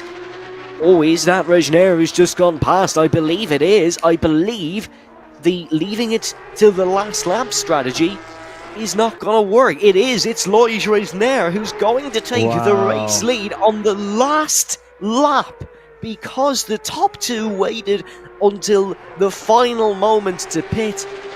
Loïc Regener is going to win here at Imola. Remember when I said blunder? Again, this is not on me. Okay. Lucas Wehrle is maybe going to be rethinking the strategy decision, as Loïc Regener is going to be able to take the race win here this evening in AMX1. He rounds through Acqua Minerale. I don't think you could get... We may not have got an on-track battle, but I was going to say I don't think you could get as dramatic as this. The top two decided to wait. And mind you, Kevin Lejeune is in third. Imran Zuhali has been demoted to fourth and won't even finish on the podium. They always say, don't put things on the long finger, sort it out while you can, and that is going to be the new motto for strategy on Assetto Corsa Competizione, because they waited until the last lap. Regener had to wait to take the race lead until the last lap, but he will win AMX1 this evening. He'll pick up $25 and the fastest lap prize for his troubles, and it'll be Lucas Wehrle who comes home in second position, 4.5 seconds behind. Kevin Lejeune will come home third, and Imran Zuhali, last week's race winner, cannot repeat the feat. He'll come home in fourth position. But wow, what an ending to the race, Lorenzo. What an ending. Insane ending if you think about it, as we're going to see Thomas Latapide to come into the final corner of Rivazza. So to take 5th place, Mercalci is going to be 6th, and Barrio 7th. Villarreal is going to be 8th. But I really want to know how long Verle was in the pit lane compared to Renier and also Leon as well, because I think Verle might have taken a bit of fuel, and that could have made the difference. As we look over Imola for one more time after the drama we had today, maybe on-track battles were maybe missing a little bit, but certainly it was motorsport at its finest from a strategy perspective, just working out who was going to pit when and how that would play out. I don't think many people expected the result that we got. Speaking of results, here they are on your screen, the full results. It is Regener who takes the race win at Imola. He is your BenQ session winner for AMX1 this evening. It'll be Lucas Wehrle in second, Kevin Lejeune in third, Imran Zuhali in fourth, and it is Latapide ahead of Markowski. Then it is Santiago Barrios, Diego Villarreal, and of course your non-finishers of Fabien Nogier and Tyler McCullough. 10 racers, but a lot to talk about, none the less. Very intriguing second ACC race for AMX, I think. Yeah, which is insane to think about. Good race, nevertheless. I think, like I said before, I think the strategy would have been the dictator in this race, and seeing how this would have shaped off. And now I'm wondering if Nugier's 30 seconds up and go didn't exist, where would have we been in the whole scope of things? With there's also late pit stop, but we would never know. But good race. Yes, I wonder where Nogier would have ended up if he had have just stuck it out and not gone of 30-second stop-go penalty. I think that's a Yeah. really intriguing one. But that is going to conclude our action here on ACC for AMX1. We'll be back for AMX10 in a few moments' time. But Lorenzo, how can you sum up that race at Imola for us? A race of what could have been, right? I think this is the better phrase I could actually put into this race. What could have been if Verlet didn't pit earlier, or if what could have been if Nogier didn't get the 30-second stop and go, and everything else that kind of transpired early on. But other than that, we didn't see a lot of on-track action. I think it was expected with this car. It's a little bit more difficult car than a GT3 car in ACC to have these kind of battles, but it was a good race nevertheless for what it gave to us. Well, we are going to just take a quick break here at AMX before our AMX 10 action. You're going to want to stick around. I just saw a little Discord message. You're going to want to stick around for it, folks. But first, we have, or we'd like to remind you, our social channels on the bottom. AMX Global on Instagram, Twitter, /X. Sorry, I couldn't remember its new name. Twitch, Discord, YouTube. We have our website. We have TikTok as well. Make sure to check us out there. And yes, we will be back for GT3s at Mugello, another Italian circuit. And Lorenzo will be sticking with us here, so we will get to hear more from him later on, and more from myself. But we're going to take a quick break. We'll leave you with some B-roll, some highlights of what we saw here and in the past. And yes, make sure to stick around. We'll catch you in a few.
We must travel through the gateway to find new energy.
A circuit that was described once by Mark Webber as being 100 times more satisfying than Abu Dhabi. This is the Autodromo Internazionale del Mugello, located near Florence in Tuscany. This is one of Italy's most scenic and beautiful racing circuits. It is, of course, the 5.245 kilometer circuit of Mugello, and what a combination we have for you, ladies and gentlemen, here in AMX 10 Race 10 this evening. The combination I'm talking about, is not just the beautiful combination of me and Lorenzo. It is, of course, the GT3 cars at Mugello, and they are going to be very good. But making his AMX 10 debut, he made his ACC debut earlier. Now we're chucking him into iRacing. Lorenzo, how are you doing? Doing good, Evan. Thank you so much, and can't wait to see also debut of a track here at AMX Global in Mugello, which actually got featured in this season of iRacing, this season 1 of iRacing. So looking forward to see the Italian track being displayed for all drivers to take a round at, and for spectators to view action at the 5.24 kilometer track. Yes, of course, it is a track which has a deep motorcycle history. Of course, the MotoGP, the Gran Premio d'Italia, has been held at the circuit consistently since 1994, with big winners, fan favourites as well, such as Giacomo Agostini, Valentino Rossi, and then maybe the not-so-popular Jorge Lorenzo around these parts, but it has a deep-rooted motorsport history, as well as we have had one Formula 1 Grand Prix here. We've had the Tuscany Grand Prix, which was won by Lewis Hamilton F1 testing in 2012, and then, of course, Ferrari take their pick of racing circuits to use to test their Formula 1. Enough about Formula 1. We are going to go more deep into this Mugello circuit in a few moments, and of course the GT3 car as well. But first, we are going to have to run you through some housekeeping rules and some day-to-day bits of AMX Global. This, of course, is AMX Global League Season 4. It started on January 27th. It'll end on April 21st. There is a $20,000 prize pool available, and some next level racing sim gear, thanks to our sponsors of Next Level Racing. The race format for the iRacing series is simple. It is a 20-minute qualifier. We then reverse that for a 20-minute Heat 1. We then reverse that again for a 20-minute Heat 2. It's like the cha-cha slide with how much reversing we are doing, but it is a 20 qualifier, top 15 reverse, Heat 1 20 minutes, top 15 reverse, and Heat 2. There is prize amounts for every single race and qualifying, of course. For AMX Global League Season 4, your driver camera is required, whether that be through your phone or through a fancy webcam. We just need to see you and your beautiful sim rig. Payout balances over $100 are paid out each month, and race days, of course, are on Tuesdays, Saturdays and Sundays. Do you like what you're hearing? Well, you can sign up at any time on amxrace.com. That is amxrace.com. You can get yourself entered into one of our many brilliant track and car combinations. When do we race, or when can you watch, you might be asking? Well, that's on Tuesdays, Saturdays and Sundays, of course.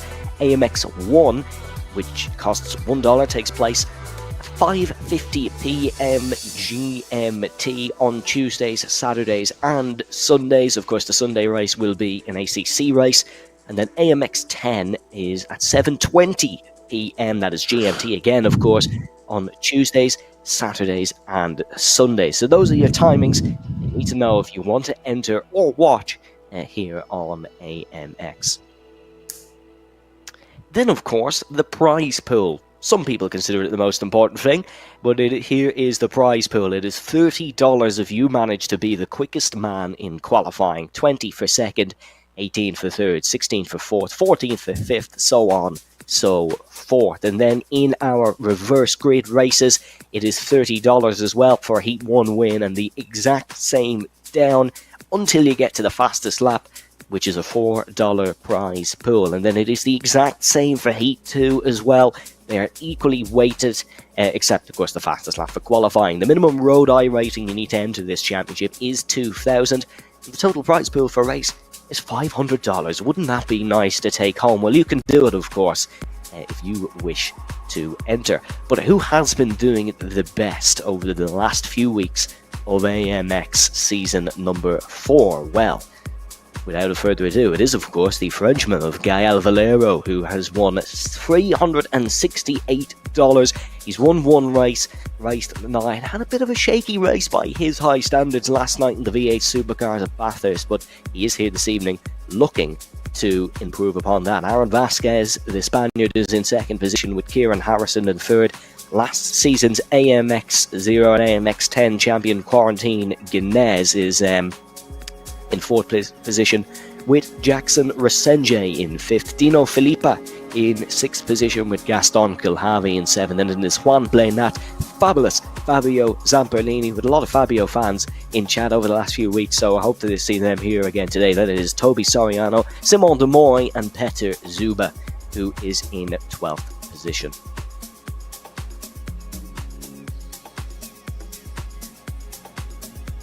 Then of course we have a couple of promotions to run you through. Purchase entry fees 3 days before the race and you get 30% off to all AMX Season 4 races. And if you're a bit like myself, you don't like having to keep doing things repeatedly, well, you can buy a once-off season ticket. AMXrace.com will have season entry tickets available for purchase.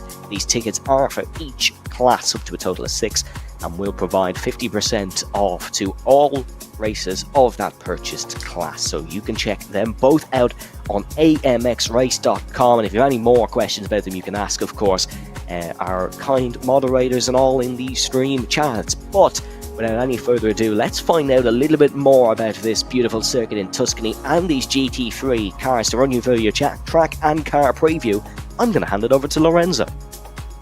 Okay, thank you so much. So let's talk about Mugello circuit, or like you said, the so-called Autodromo Internazionale del Mugello. It's located in the commune of Scarperia in San Piero, which is part of the town of Florence in the Tuscany region of Italy, like you can see right there. Opened in 1974, it has a length of 5,245 kilometers, 50 corners, but the considerable elevation changes, much like Imola, but it has more fast-flowing corners and a highly technical yet truncated first half of the track, in my opinion. But like you said, it was home of the F1 Tuscany Grand Prix, also the season opener of the Hankook 24-hour series, the 12 hours of Mugello, and like you said, more importantly, the MotoGP Italian Grand Prix. Like we've seen, like you said before, crazy finishes and fights, much like the Jorge Lorenzo photo finish again in 2016 against Marquez. Overtaking opportunities. I would say there's one main opportunity on the first half, going to the turn one with a big straight, which is about 1.141, 1,141 kilometers. 2 overtaking opportunities maybe on the second half, 3 turn 12, 13, and the final corner at Buccine.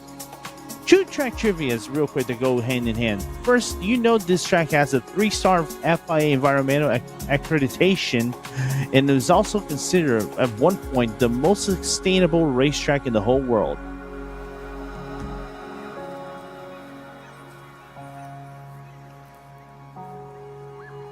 So, car info. What are we driving today? We're going to be driving the GT3 cars. So, these cars go from Ferrari to Ford to Lamborghini to Mercedes, ranging from 500 horsepower to 600 horsepower. Obviously, they're all rear-wheel drive, weigh about from 1,200 kilos to 1,300 kilos at max. It has, of course, a 6-gear sequential gearbox, and also a few technicalities like traction control, ABS, your normal gadgets you would get in GT3 cars, but the other technicalities goes in cars from hand to hand, but always could provide some good, like top 10 tier racing while maintaining the production aspect of the cars, like you said in the ACC race last week for Spa, Evan. Yes, excellent track run through and car there, Lorenzo, with some very good fun facts indeed. I do enjoy your track fun facts, but we, without any further ado, are going to get into qualifying here for this race. About 10 minutes have gone in qualifying, but still 10 minutes to go. It is, of course, the 20-minute qualifier this season for AMX Season 4. So we will take a look now at this fabulous Mugello circuit. We've got quite a nice mix of cars here this evening. I think there's a couple of Porsches, a couple of Ferraris, a few Lamborghinis actually as well, mind you, and Simon de Mori, the only man in the Audi. Breaking news, Gael Valero has not chosen a Ford for today. He usually always chooses a Ford, even in the V8 supercars. He was in Ford instead of the Holden. He's in a Porsche for this evening for the Apex Racing team. So Gael Valero, choosing not to opt for the Ford this evening. But Lorenzo, this really is a fabulous circuit, isn't it? It is. Personally speaking, I've been waiting to drive Mugello around iRacing. Also, more importantly, is one of the few tracks that also has a 3D curbing in iRacing, which is something they're bringing to each and every track. Slowly, but they're bringing, and that kind of makes the rumble strip feel to be more alive. Also, change the car dynamic when they go around these curbies. You can hear the 3D curbing around. And hey, look, who's that guy? It's called Max Verstappen. What is he? 3 times world? Who's he? F1 champion? No idea. No idea. I have no idea. I had a beef with him. He's not Aaron Vasquez. That's as far as I know. Aaron Vasquez is on pole position here. 146.490. Gael Valero in second position, and then Dino Filippa in third. And then we do have Boris Ovando in fifth position, the American. It's good to see an American up near the top of AMX. It's something that we don't often see, maybe the odd time. Rich Bitsky then in sixth with Fabio Zampellini in seventh, and then it is Marcos Rifiel in eighth, making his AMX debut alongside Lorenzo, of course, my co-commentator. But Marcus here for the first time. Then it is Jackson Rasenje in ninth, Peter Zuba in 10th position with Simon de Mori in 11th, Gaston Colhavi 12th, Tim Stake 13th, Samuel Bennett 14th, and then no lap from Chris Lulham, the second of 2 red line drivers here this evening. But let's take a look on board with Aaron Vasquez, very high up the standings, of course. He's heading in towards the Scarpiera right-hander, named after, of course, the local town, as Lorenzo said in our track preview. Then it's down towards one of the hairpins. Aaron Vasquez, of course, in the Lamborghini for this evening. He's just been pipped by Gael Valero up the top. As wonder, can we stay with Aaron Vasquez, maybe go through a little bit of a track run through or a hot lap from someone, because this really is a monster of a circuit. It is absolutely beautiful. And down towards the Bucine corner, this is the final corner, turn number 15. Very important to get a good exit out of here, because of course you have a long run down towards San Donato, turn number 1. MotoGP bikes technically have an average speed of 340 kilometers per hour around the whole circuit, purely because of the long run from 15 to turn number 1, which was a bit of an interesting fun fact, I thought. But here is Dino Filippa, managed to take 1 win in the AMX 10 Championship. Oh, that's a wobble. Heading for the final corner. He won't be looking to repeat that one again, but this is a very difficult track to nail. No, it is one of the most difficult tracks in, I think, in GT3 for you to nail a perfect lap, while we're watching Peter Zuba just trying to have a wiggle around the track. It's interesting to see Peter in a GT3 car, in my opinion. Well, I come from commentating Peter in more driving LMP cars or GTP cars, or no, well, they're all prototypes. So seeing Peter dabbling around a GT3 is kind of interesting. He comes into the pit lane. I think he's just going to do his pit stop, trying to put up new tires and try to manage them for a good outlap.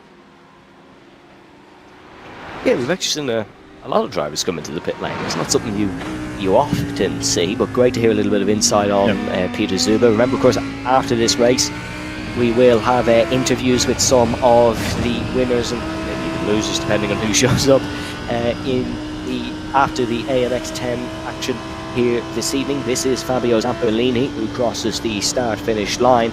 Currently sat 8th in qualifying with a 47.317. Simon de Mori is on a hot lap as well. He's in sector number 3. Simon was getting elbows out last night at Bathurst. He'll be hoping to repeat something similar here this evening. This is Chris Lulham. We are on board with Chris. Is an incredible iRacer, so make sure you keep an eye on Chris here this evening. He's putting temperature into the tyres on the outlap, and Lulham will be looking definitely to compete for the race win. Maybe not so much in the reverse grid races, but he will be looking to compete. No, he's definitely gonna try to have a little bit of fun, try to do his best. You can see the shot of Lulum around the camera. Former I think he still does real life driving, but he was formerly focused on F4s down in Britain. I think nowadays he's maybe starting to prep for the real life GT3 team that Verstappen was trying to, put up around racing. I know he dabbled around a few GT3 cars in real life. I'm trying to remember which track it was. They actually kind of put up all GT3 cars. It's Portimão, yeah, just down to the south of here of Portugal, that he actually put all. You should remember that one. Yeah, no, I know. I think it was Portimão. I know. I think they've done a few. I know they were at Zandvoort at one point as well, but we will be keeping an eye with those, looking at one of those Ferraris now. Of course, Ferrari technically owned the circuit here at Mugello, or at least they acquired the circuit in 1988. Whether they still own the circuit, that is knowledge not obtained to me. But let's keep an eye then on Max Verstappen down towards San Donato of turn number 1. It's a heavy braking zone, probably the best overtaking opportunity here in these GT3 cars. It is a uphill right-hander in towards the first of a few chicanes, the left-hander of Lucio, and then in towards Poggio Secco of turn number 3. Got to get the car rotated in well here. This Ferrari, the 488 GT3 Evo, it is a mid-engined car, so it has good rotation. It is forgiving for new drivers. Would Verstappen be classed as a new racing driver? Well, we'll leave that up to the fans at home. But through the Borgo San Lorenzo and in towards Casanova, these are some of the best corners of motorsport, I think. In towards Savelli, the left-hander, and then it is the two Arrabbiatas of turn number 8 is Arrabbiata 1, and turn number 9 is Arrabbiata 2. You got to nail these if you want to set a quick hot lap here, because they are such dominant corners on this racing circuit. In towards Scarpieria, of course named after the local town, as we said, and then in towards Pagliaggio of turn number 11. Some of these Italian names probably a little bit butchered, but the Italians, feel free to have a go at me in the stream chat. Aaron Vasquez tracking well on a lap as well. We are on board with Verstappen, but it's important to keep an eye on Aaron Vasquez and Gael Valero, who are also in this pole shootout. There goes Vasquez to the top. Leave Gael Valero would also be on a lap, but Max Verstappen is heading in towards Bucinian for the final time. Important to get a good exit here and see, can he challenge at 46.2 at the top of the order. Vasquez into the pit lane, bows out of it. That's the best he can do. Can Verstappen claw back 4/10 to the Spaniard at the top of the order? It's a long run to the line. There goes Verstappen. No, he will only jump to third behind Gael Valero. His Team Redline teammate Chris Lullam will slot behind in 5th. Yeah, but one other thing that is kind of important for us to see while we're looking at Jackson Rezende from the Delete Canon esports team, is the newly branded Canon esports team. Just changed from the Texaco, now to the Lintia tires, but still good to see them going around the track. Is just one of the interesting facts. We're not looking into strong patches of draft. We're not seeing one car following the other, aren't we, Evan? It's basically single cars trying to follow their own lines. Because in one of these tracks, they do actually carry some aero push, dirty air jack into some of the corners, and can totally take away the line of a driver. Yeah, there'd be a lot of dirty air chucked over the car, maybe through some of the sweeping corners. Obviously, a slipstream would be absolutely beautiful down this main straight because of how long it truly is. It's a 5.2 kilometer circuit. The main straight is certainly a big feature of that. That's Jackson Resenge we just saw crossing the line, but that will be qualifying, ladies and gentlemen, because of course once the clock is done, the session is done, and qualifying has been completed. So it will be Gael Valero who takes the prize for qualifying. He was the quickest man today. No, he's not. It was Aaron Vasquez, wasn't it? It's Gael Valero in second. Aaron Vasquez is your Ben Q session winner for this evening, no matter what I say. So he takes your prize for this evening. Gael Valero in second position, ahead of Max Verstappen in third. Dino Filippa is in fourth position with Chris Lullam in the fifth. Boris Ovando with a good result in sixth. Then it is Nikodem Wierzbicki in 7th, Simon Demori in 8th, Peter Zuba in 9th, Jackson Resenje in 10th. Then there's Fabio Zampellini in 11th, Marcos Riffel in 12th, Gaston Kilhavi 13th, Tim State 14th, and Samuel Bennett 15th. So with the reverse grid, that means it'll be a North American all front row with Samuel Burnett on the pole and Tim State in 2nd. Yeah, it's going to be interesting for them. You can see they're slightly, you can say, far off the pace. And one of the important things is this is a rolling start. So the leader dictates when this will go. So both Burnett and State have the idea of, trying to follow one another into turn number 1. We know this is going to be a long draft straight, as you can see the standings from Burnett first, State 2nd, Kulavi 3rd, Refill 4th, Zampellini and Resende going to the 3rd row, Zubat, Demori, Wierzbicki and Avando are your top 10, Willem, Felipe, Verstappen, Valeto, and Vasquez are your 15-car grid. And like I said before, rolling start. And rolling start in Mugello, we can always know, can be hectic from the get-go. Absolutely. We saw that, of course, when F1 came here. There'll be a full formation lap of the circuit. The safety car does lead us around, and we'll head down towards San Donato. The corners here, of course, you heard me attempt to run through them. They're named after farms that were in the area before the track was built. And they're also named after 20th century MotoGP or 500cc riders and the other classes there. Of course, the circuit here was used for, road races were held on the public roads in Mugello in the 1920s, and the Mugello Road Circuit race finished in 1970, unfortunately, after it just became too unsafe. But Lorenzo, if you were to make a bit of a prediction about who might win this one, who would you go for? Vasquez. Ooh, I'm very being confident, very blunt. shall I say? I would pick Valero.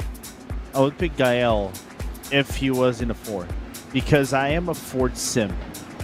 I know the Ford has its states counted in iRacing, right? I know I have a feeling. I know the Mustang and the Corvette are coming. Well, thank you, Marshall Pruitt, for leaking those.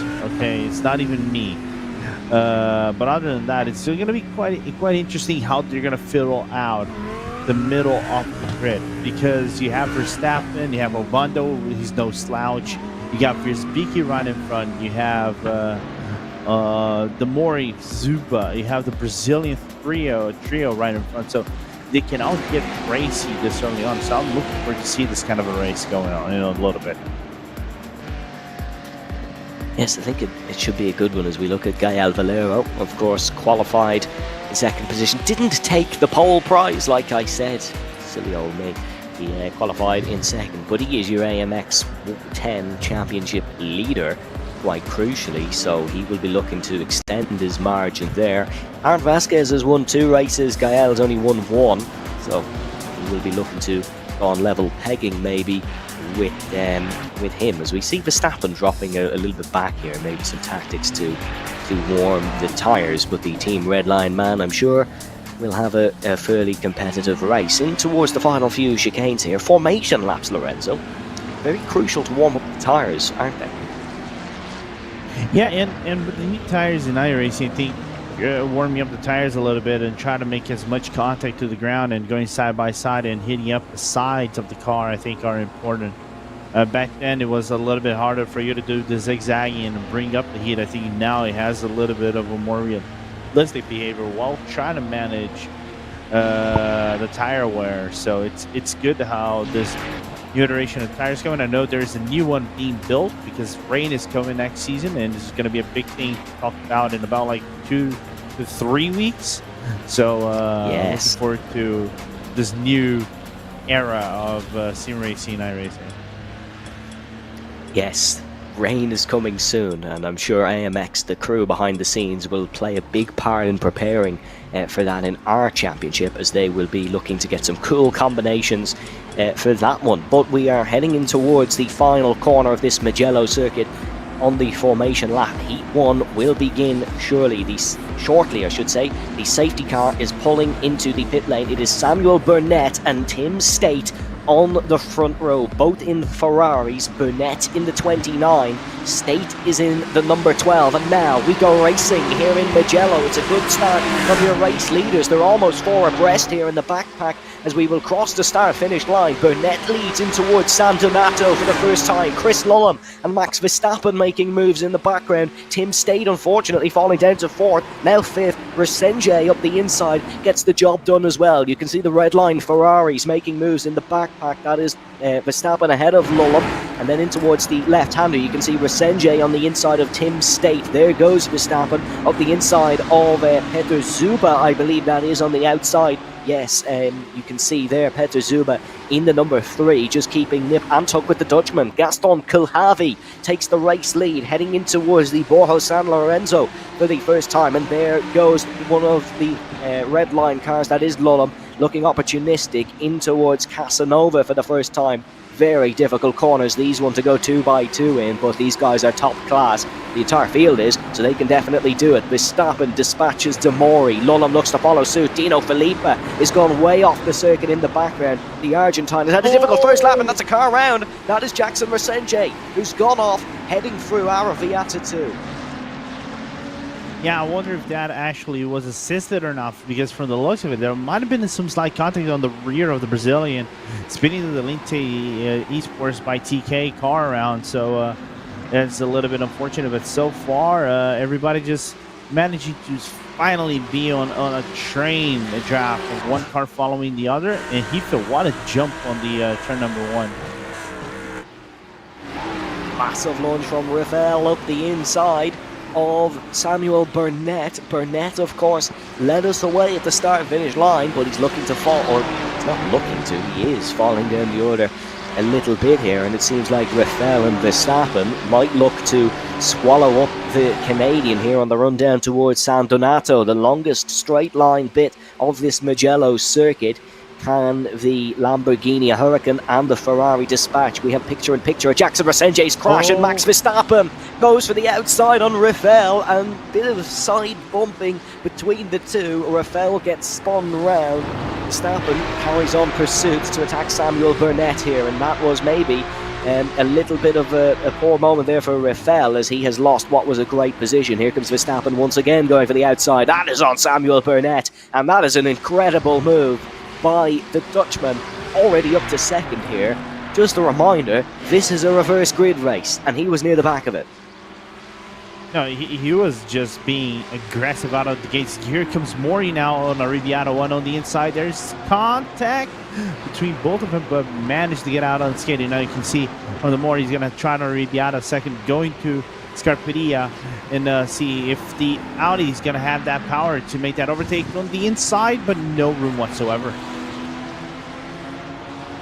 No, this is a tight sector. I suppose end of sector 2, start of sector 3. It's very tight, and you can see here Simon De Mori struggling to get past Samuel Burnett. It unfortunately seems like Burnett is not able to do what we do see an awful lot here in AMX. That would be the front runners of the reverse grid race at the start are able to run away with it, but Burnett just doesn't seem to have the pace here at this Mugello circuit.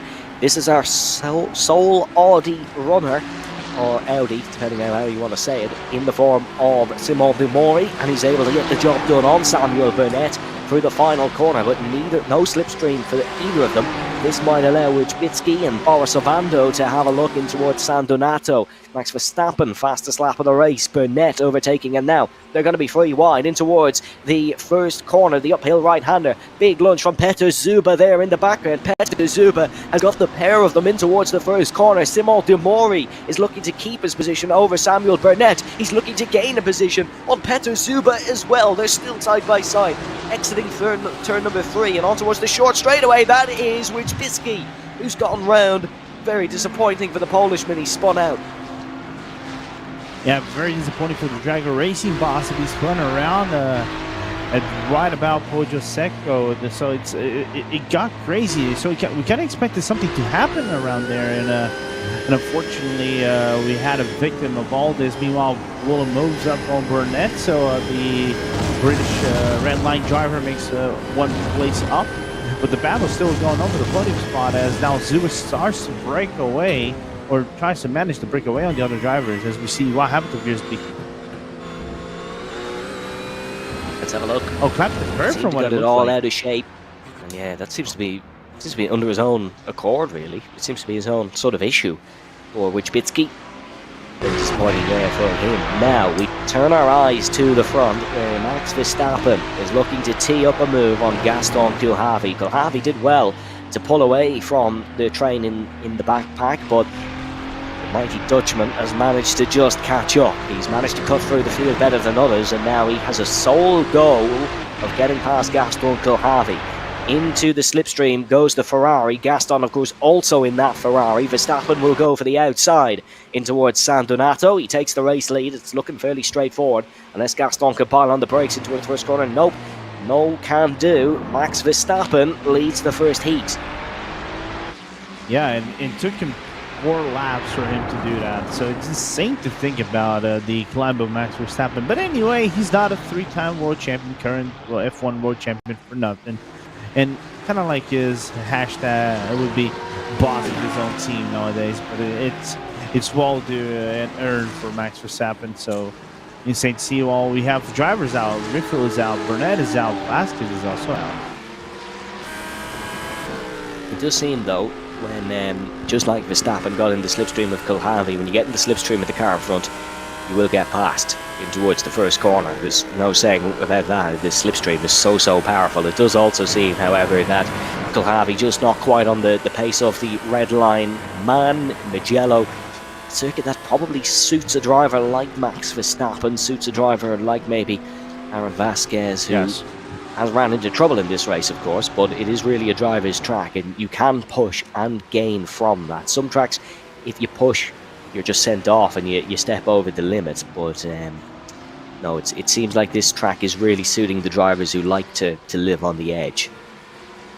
Yeah, I think one of our comments on our YouTube just said this: it's full send all the time. You also send, it's a full send all the time.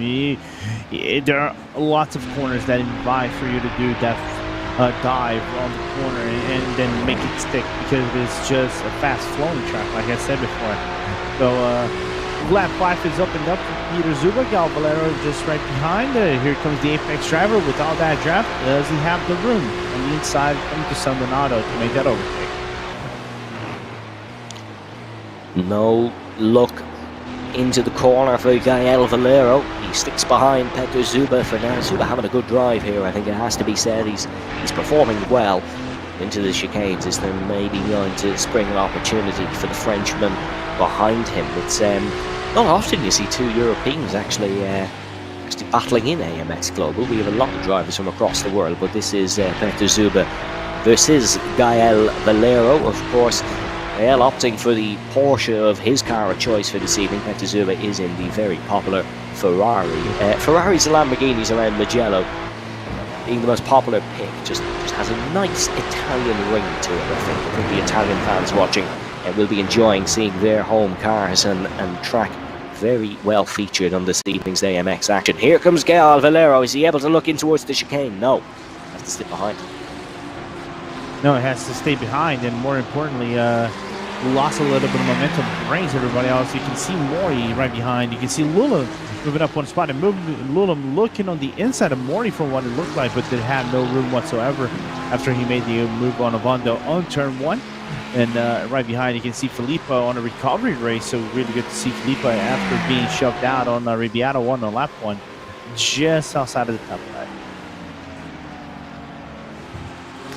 See, on board with Gael Valero, right behind Peter Zuba, might have a go down towards San Donato, as the gap between this train and Gaston Kulhavi is quite large. It is 3.7 seconds, and it seems like the gap with the front is about to be that as a matter of time. Here comes Gael Valero, inside or outside for the Porsche. He's going to look for the inside not a viable option, meaning Valero has to go for the outside here. Here comes Gael. It's going to have to be the long way. It's going to have to be a long move for Gael Valero, but it will pay off, because as he brakes for the left-hander, he finds the gap, succeeding in overtaking Petter Zuba. It was a long-winded battle, a long-winded endeavour to overtake Zuba, but he's got the job done. Zuba now has to defend from the very fast Chris Lulham behind.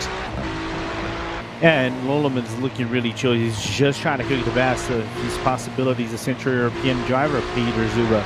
So just trying to find that opening and see where he will land him. I think this overtake might be done on turn number 1 from what it looks like, but Zuba not looking really good through our Arrabbiata. The 2 times we've seen him, also not a clean exit for him as we look into Lulham, and he looks slightly relaxed while making some facial gestures. Yeah, you can see both drivers in your pictures at the bottom. A new feature on the AMX broadcasts, of course, where we get to see the opponent cam this season. A very nice feature. I always enjoy seeing the guys behind the virtual machines. As you can see, Lulham tracking 220 something kilometers an hour in towards this chicane. These GT3s are fast and nimble at the best of times, and Lulham now putting Petter Zuba under pressure. Here comes Lulham looking to get the exit out of the corner. He'll have a little bit of a slipstream from the Ferrari in front. It is Ferrari power versus Ferrari power down towards San Donato. Zuba, not really sure what the defensive tactics were there, but certainly they've made that move look really easy for first. I think I know what. Sorry, I think I understood what happened right there. You can even see Filippa trying to have a move on the inside of the Central European driver. If I remember, Zuba I think is Hungarian, if I recall correctly. But the problem for Zuba is if you look on the left-hand side of his rear, the dent is like the bumper is slightly inward. So I think he's losing a little bit of clean draft, and because of this, he's losing about like 2 to 3 kilometers on the long straight, but more importantly, he's losing the acceleration power. Filippa goes on the inside and makes the move. Very well spotted, Lorenzo, as Peter Zuba is driving a wounded Audi. He is maybe struggling a little bit with that one. Yeah, you can kind of see what you mean there, and that is probably why he is losing a lot of time, because he's not a slouch, he's not a slow driver. So you see Boris Ovando now going to look for a move maybe on Simon De Mori. De Mori, of course, is in the Audi, not Petter Zuba, he's in the Ferrari, so ignore that. See the 2 drivers in the bottom of your screen as well. Lap 7 out of 11.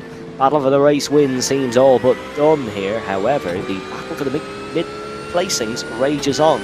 Very important, these places. Of course, there is prize money going for them, and also the reverse grid. So you've got to keep that in mind when watching these battles. Yeah, and more importantly, we have to keep an eye on the battle for P2, because Valero has just decided, to go full, Paris, I'm trying to remember what is the movie that Robert De Niro did, like in 1996 with John Frankenheimer was actually the director.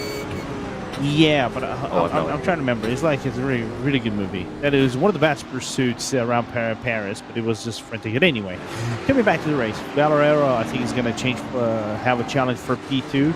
Lula might come into the fray and then challenge for Lavi for P3 once he overtakes his stuff. I have another chase movie reference. It's like the Italian Job in the minis when they were chasing around and Dial Valero was hunting down Gaston Kilhavy. It's a good movie. I recommend anyone to go watch the chase scene. Here comes Dino Filippa. It's the job done on the wounded Petter Zuba. Is Zuba going to be able to maybe fight back through the hour of the Artas? He's got a good run through Savelli. No, I don't think he is. I think that'll just be Filippa's position to take. Filippa, of course, in the Porsche, and it looks like he is running a bit of a DTM livery. It's nice to see the different variations of GT3 classes represented well here this evening. He's using the frustration from Zuba. Yeah, I think there might be some slight frustration to the fact that he's not being able to, corner appropriately. I think he's losing some pressure on the car and on the rear end. It's a slight guess. Don't take me at face value. And because of this, he's not being able to, clip the apex appropriately. You can even see the car slides slightly understeers into the corner, cannot get into the apex or to get a clean exit, and he's going to be losing some slight draft right there. Is he going to be able to keep up with Filippa, with the Argentinian driver? The problem is the more Mori Ovando still has that opportunity to make that overtake.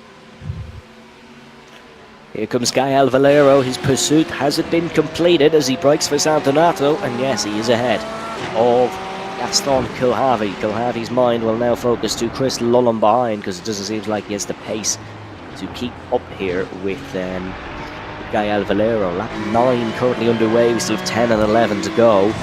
Kilhavy, is he going to be able to keep Lullen behind? It'll be a difficult endeavour.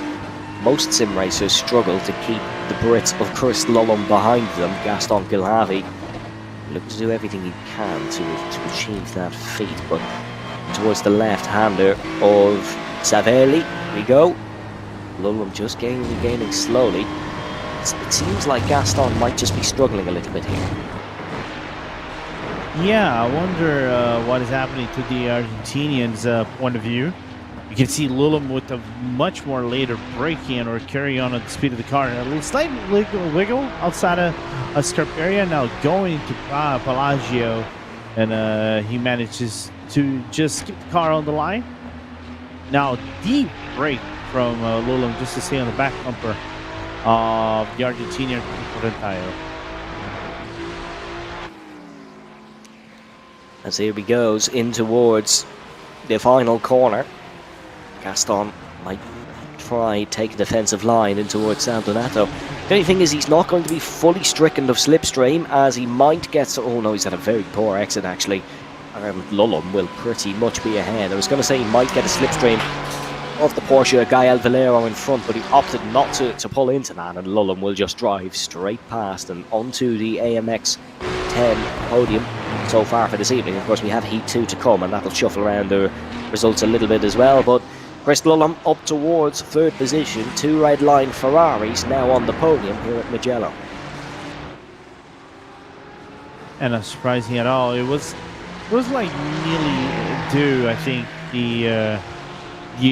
the move from Valero and also the move from Lullen, and eventually I think Filippo might take the position out of his fellow countryman. So let's see what Dino is going to do. He has about a lap and a half left, so there's still a lot of track to do. That's more than 5 kilometers, nearly 7.48 kilometers for Dino Filippo to work with.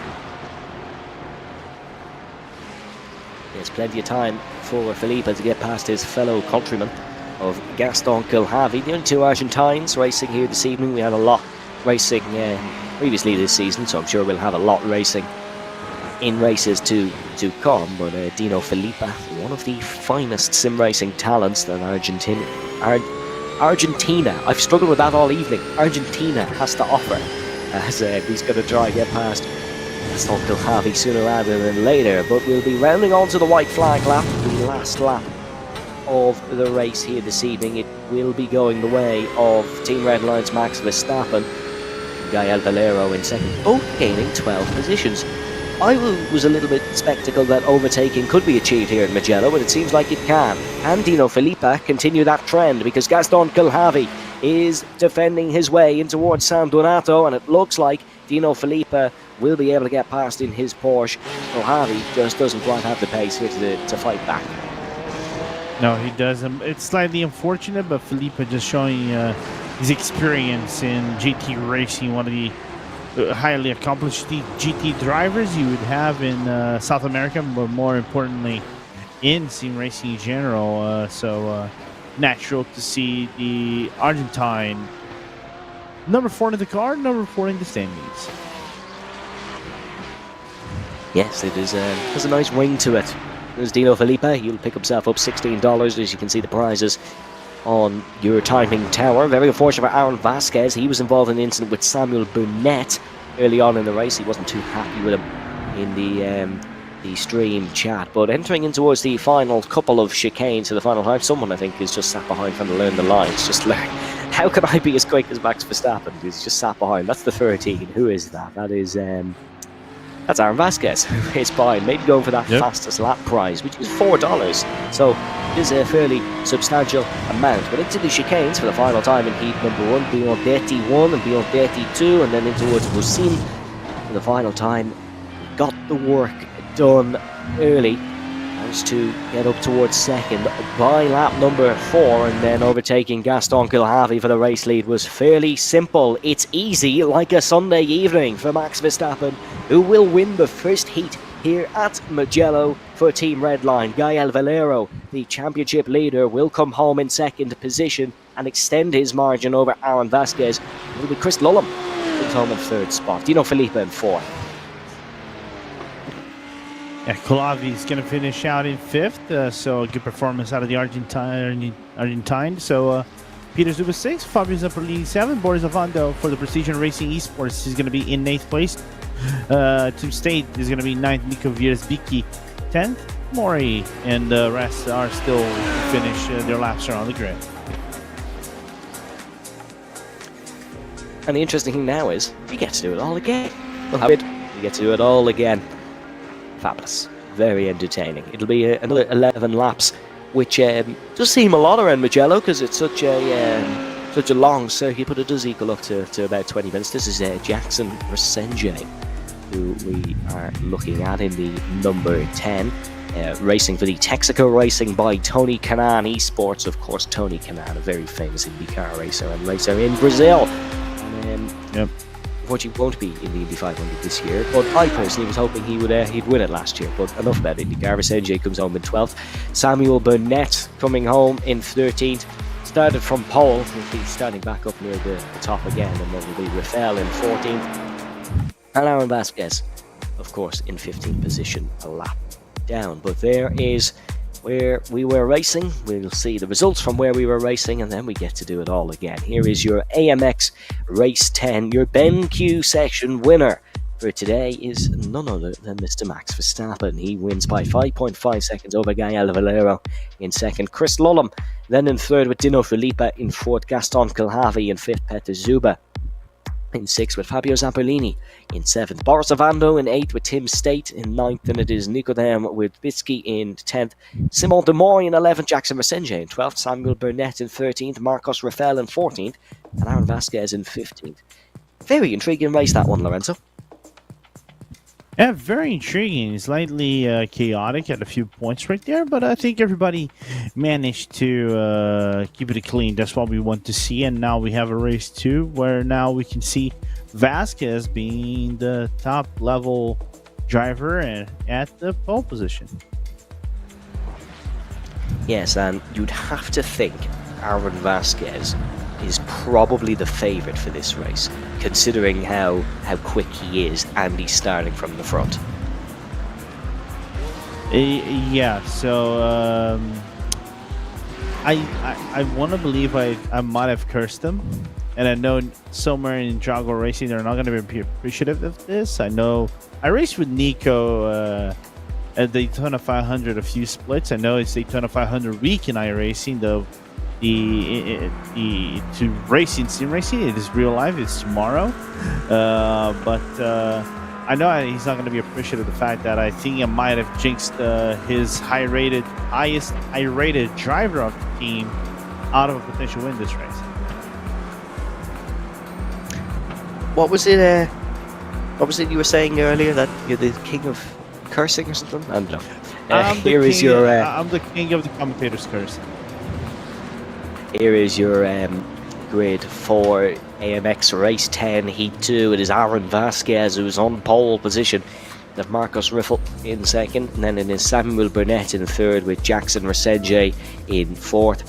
For Kanaan Esports, please forget what I said earlier. May have got the sponsor wrong. Simon de Mori then in fifth, followed by Nicodem Wiczbicki in sixth. Tim State in seventh. Boris Avando in eighth. Fabio Zamperlini is in ninth. And Peter Zuba 10th, then it is Gaston Kilhavy in 11th with Dino Felipe in 12th, then it is Chris Lullum in 13th, and of Gael Valero in 14th, and Max Verstappen, Heat 1 winner, will start last here in Heat number 2. Lorenzo, I asked you a prediction, I should say, in the last one. I'm going to ask you again, however I think it might be a bit of a similar answer. Yeah, actually, I think Vasquez is going to win, but I don't think he's going to win by a long shot like I expected it to be. I think he might actually get a fight by the end of the race, but I could be deeply wrong on this. Well, we'll find out in a matter of moments. We just headed through the Arraviatas. We will be starting the race fairly soon. In terms of cars here, Lorenzo, we've seen a lot of interesting we've seen a lot of choice here this evening. A lot of interesting choices. Is the Ferrari the best one? So it's interesting, in my opinion. On the entirety of the season, it's been basically a lockout of Lamborghinis on the open setups. But if you have fixed setups, normally Lamborghini, Ferrari, and Porsche are the top 3 picks. Audi falls.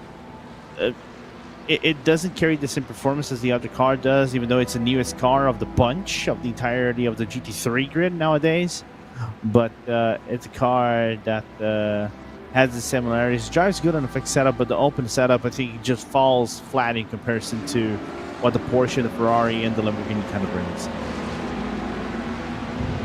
Well, of course, we had Max Verstappen winning heat number 1 in that Ferrari for the race start here. We're going to ride on board with the team Redline Man as these guys are getting ready to head round the final corner. It is Aaron Vasquez on pole position with Marcos Riffel in second, both in Lamborghini Hurricanes.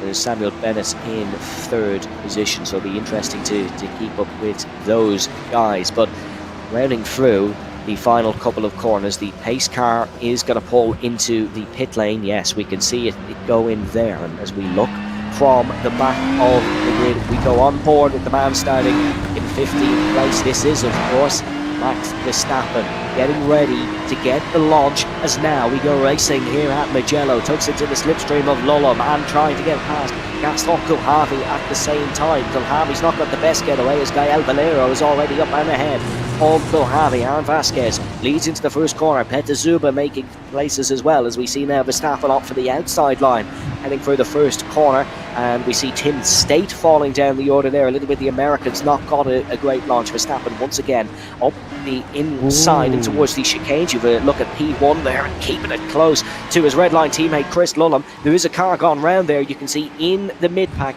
that is Wierzbicki, who's got a poor getaway. Lulham 10th, Verstappen 11th in that onboard, and Aaron Vasquez still your race leader. Yeah, but more importantly, Valero got shoved off aggressively by Lulham. It's like an overstatement from Lulham outside of the Poggio Secco corner, and thus why Verstappen actually made the move on the outside. Now Ribbiata via Valero with a better exit going to Scarpia.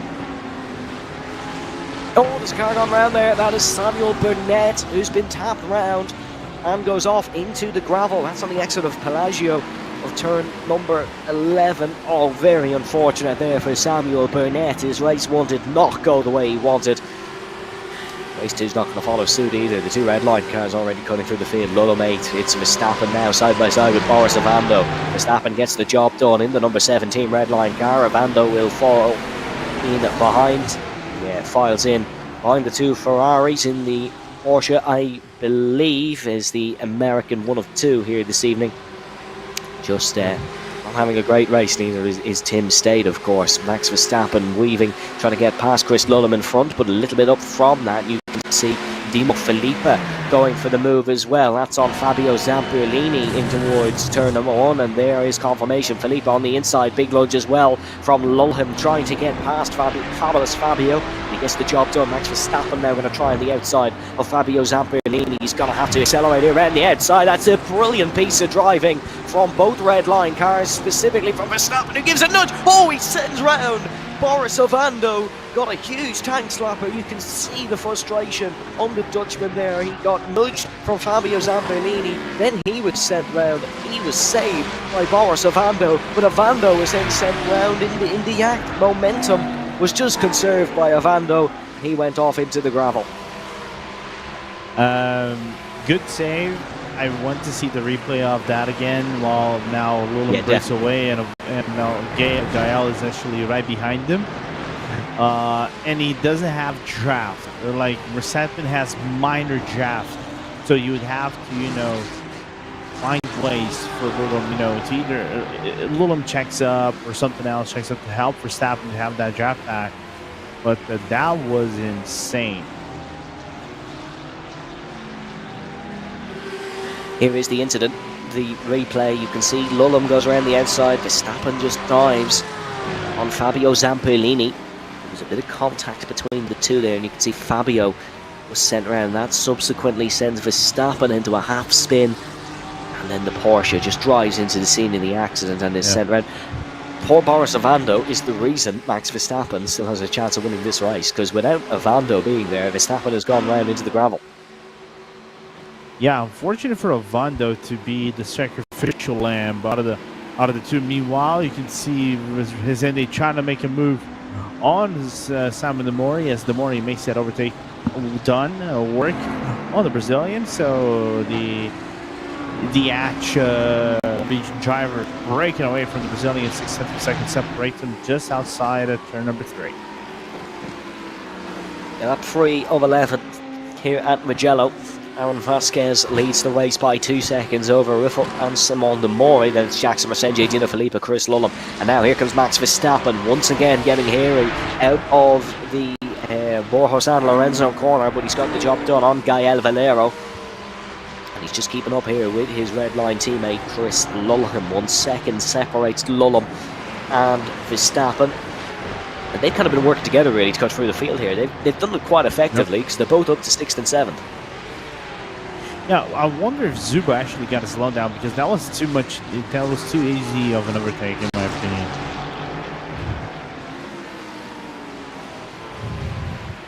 It definitely might have been some form of a slowdown or something there, because it seems like he just struggled. Of course, had damage in the last race, and that cost him a little bit. He's down to 9th position, and that's not necessarily where you'd expect Peter Zuba to be on race trim. But we're looking at Gael Valero in 8th position. He's got Verstappen in front, Zuba behind. And you can see Chris Lulum looking for the move on Martino Filippo. Oh, someone's gone wide there. That is Chris Lulum. Yeah, I think him and Filippo made contact. One bump the rear end of the other as Galero makes the move on Verstappen. And that is Max Verstappen now ahead of Dino Filippo. So Lulum coming into contact with Filippo, that cost them both a run down to San Donato, and Max Verstappen, it's the job done, up to 5th place here, chasing Jackson Mersenje. Yeah, I actually confused. I thought this was Verstappen, but it's actually Lulum. Lulum lost a little bit of ground. There's a car coming back on the track. That's it is Resende that has actually gone off.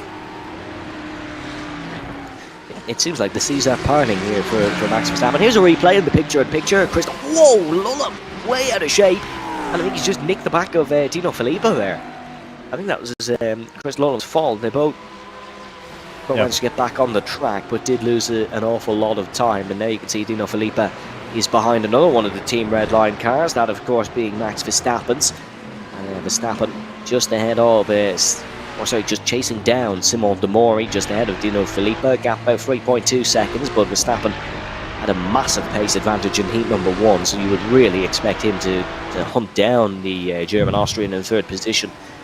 But he's up 11 spots, Demori up 2, Verstappen, your biggest gainer so far in the field. He did all his work before lap 4 in heat number 1, he's got to do a little bit more of it after lap 4 here in heat 2. Yeah, it's a little bit more of a work cut out for Verstappen, but he has about 7 laps to go, so it's still a workable gap to get around and work with. It's just the thing is how Valero can clear the Argentinian of Dino Filippo. You can see the back end of Filippo's Porsche just slightly bent into the inside, so that is going to ease the job of the 33 coming closer. And attempted overtake on turn number 1, even though Filippo, okay. Here comes Dino Filippo on the inside of Gael Valero. There's the work for this one a little bit harder. You can see that is Gael in the bottom left of your screen. He's behind Dino Filippo. I have to say, it seems like the two quickest drivers here this evening are Max Verstappen and Gael Valero. And of course Aaron Vasquez, who is leading the race comfortably. What I really want to see here is Aaron Vasquez versus Max Verstappen. I think that'll be a brilliant advert for what we have on show here at AMX. It would, but I think against Aaron, his work is more cut out for him. I think Aaron right now, as it stands, is the highest rated I-rated driver in iRacing, I think.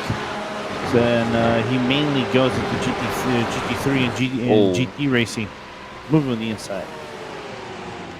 Yeah, Dino Felipe messed up Arrafiata too. That allows Gael Valero to go down the inside, but now Gael is on the outside here of Dino Felipe. Felipe all elbows out. This might allow Chris Lullum to have a look on the inside. Lullum very opportunistic in this evening's action. He just stays behind for the time being. Gael Valero, that's job done on Dino Felipe. Felipe still going to try fight this one back in towards the Biondetti chicanes. Chris Lullum just snaking behind the Porsche, just tracking his every move to ensure the slipstream is observed. Now they're going to go free wide into the final corner. It's Dino Felipe on the outside. Lullum might try the switchback maneuver. He's gone from out to in. They stay single file for now. This will be a slipstream fest down towards San Donato of turn number 1. Lullum already alongside Dino Felipe, got a way better exit, and he's probably going to get past Gael Valero in towards turn number 1 as well. He'll have the outside line for it as they get closer and closer and closer. The braking zone emerges. Valero on the inside, Chris Lullum on the outside. Lullum runs slightly deep into the corner, but he'll get a good exit on this uphill part of the circuit. Gael Valero still ahead for now, and here comes Chris Lullum back down the inside, trying to get the job done. No go there. What a battle between these three. Gael Valero out on top in the Porsche, but the Ferrari is right behind Lullum. He's going to go for this one in towards the Teresi chicane. Lullum, no, not able to go. Will he have a lunge down maybe into Casanova? He's got a couple of spaces here already. Here comes Lullum in towards Casanova. That's an incredible piece of racecraft from the grid. Chris Lullum, after a long-winded battle in Sector 1, gets ahead of Gael Valero. Got a little bit nervous, got feisty, got scary for a moment, but Lullum made it work.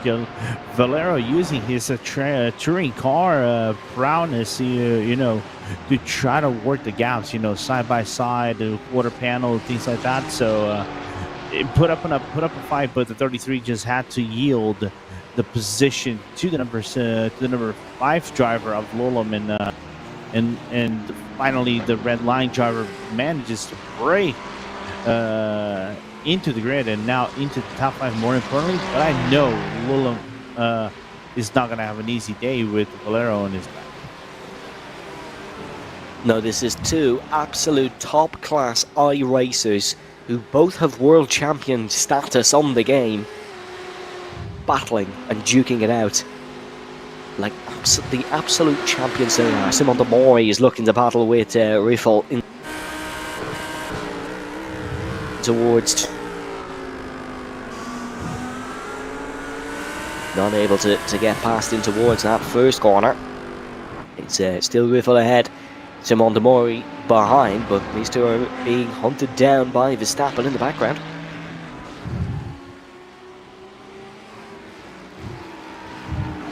It's a matter of when Verstappen catches. We know this much. Verstappen is doing a 46.8 last lap. Both are on the 46 and 47.3 and 0.6 respectively, and in that order for the Mori and Hefel. So we know Verstappen is catching them. If I have to expect something, it might not be in this lap, but I think it's going to be like in 2 laps. Lap 9 is where we might see this battle if these two don't go side by side at one corner. While his end is just decides, you know, I'm losing too much spots. As we keep track on this battle, Max Verstappen was 0.2 of a second quicker in the first sector. He's 0.2 of a second quicker than them both in the second sector as well. So it is just a matter of when, not if, he can catch these two and partake in the battle. A bit wide there from Riffle in towards turn number 14. A little bit wide through that chicane. This is, of course, Marcos Riffle, the Brazilian racer. It's about 5,000 I rating, which is definitely no mean feat. That is quite difficult to achieve, certainly if you're a driver of my standard. But here comes Simon De Mori, trying to launch an attack in towards San Donato. It seems like Riffle is doing a great job here because De Mori is not able to get close enough, even with that monster slipstream. Yeah, I think he's making the effectiveness of the Lamborghini work a little bit better than the Audi does, and and just the natural OPness of the car is allowing Riffle to survive one more time. But you can see the sector times that Verstappen are doing 0.2 of a second faster on the previous lap. Sector 2 is 0.2, another 0.2, and then sector 3 is 0.3 of a second. It's just insane what Verstappen is in comparison to these two. As here comes Mori once again, not able to get close to Riffle through the Arviatas. Verstappen is slowly clawing in the pair of them in fourth place. It's not looking like the win is going to be on the cards for the Dutchman here in heat number 2, because Aaron Vasquez is gone with the wind up in front. 5.3 seconds, the gap to be exact. Aaron Vasquez, of course, with 11,000 I rating. Incredible racer.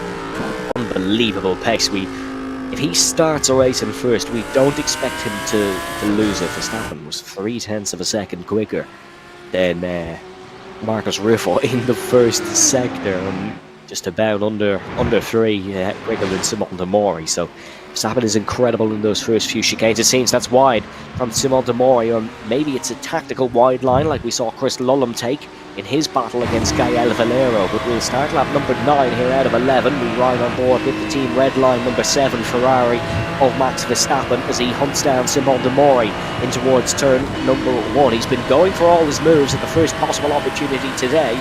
So that would make me inclined to think Verstappen is going to lunge him in towards San Donato. Does that exactly. There goes Max Verstappen.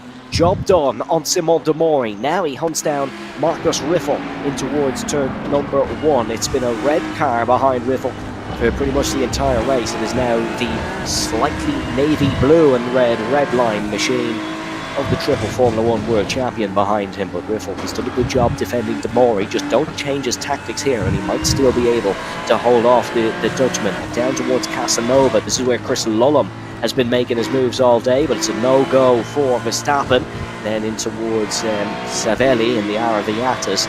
It's kind of where the Ferrari is quick. It's very good through the corners. It has good traction due to that mid-engine in the car, and you can just see him slowly gaining on the car in front. That's a great line for Verstappen through there. Is there going to be a lunge down the inside of the Lamborghini of Riffle? No. Stays behind for now through Elagio.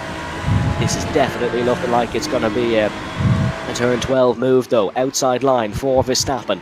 Puts it deep into the corner, brakes really late, just has so much more grip than Marcus Riffle around the outside, and that just goes to show proper skill and proper class from Max Verstappen.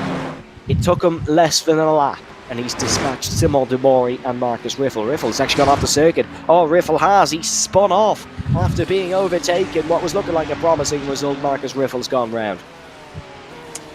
Yeah, and his car is already destroyed, coming back on the track right in front of Boris Ovando. So the race just gone completely gone wrong for the Brazilians. So unfortunately, see, he fell just going like a missile into the wall. Unfortunate.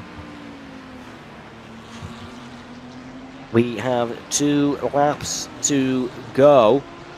And it is Aaron Vasquez with a 6.5 second lead over Max Verstappen, who's gained 13 places. Once again, here is the replay. Was it just a... Oh, wow. It's a very peculiar twitch for Riffle. Looks like the car has no grip on the entry of the corner, doesn't it? Yeah, it was just a very sudden change of direction. Maybe even a bit of hardware issues in terms of his wing or something like that. It was just very strange, I thought.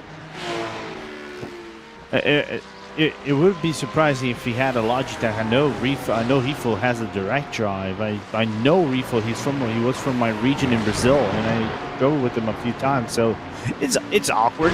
Meanwhile, looking back out of the 4th place, as remember when I said that Galera wasn't going to go away that easily? Oh, there it is. And people in the chat say it is a PTSD from being overtaken around the outside by Max. Not gonna lie, if there's a pass that it was done beautifully in textbook, just like F1, well, was that around outside through Correntaio?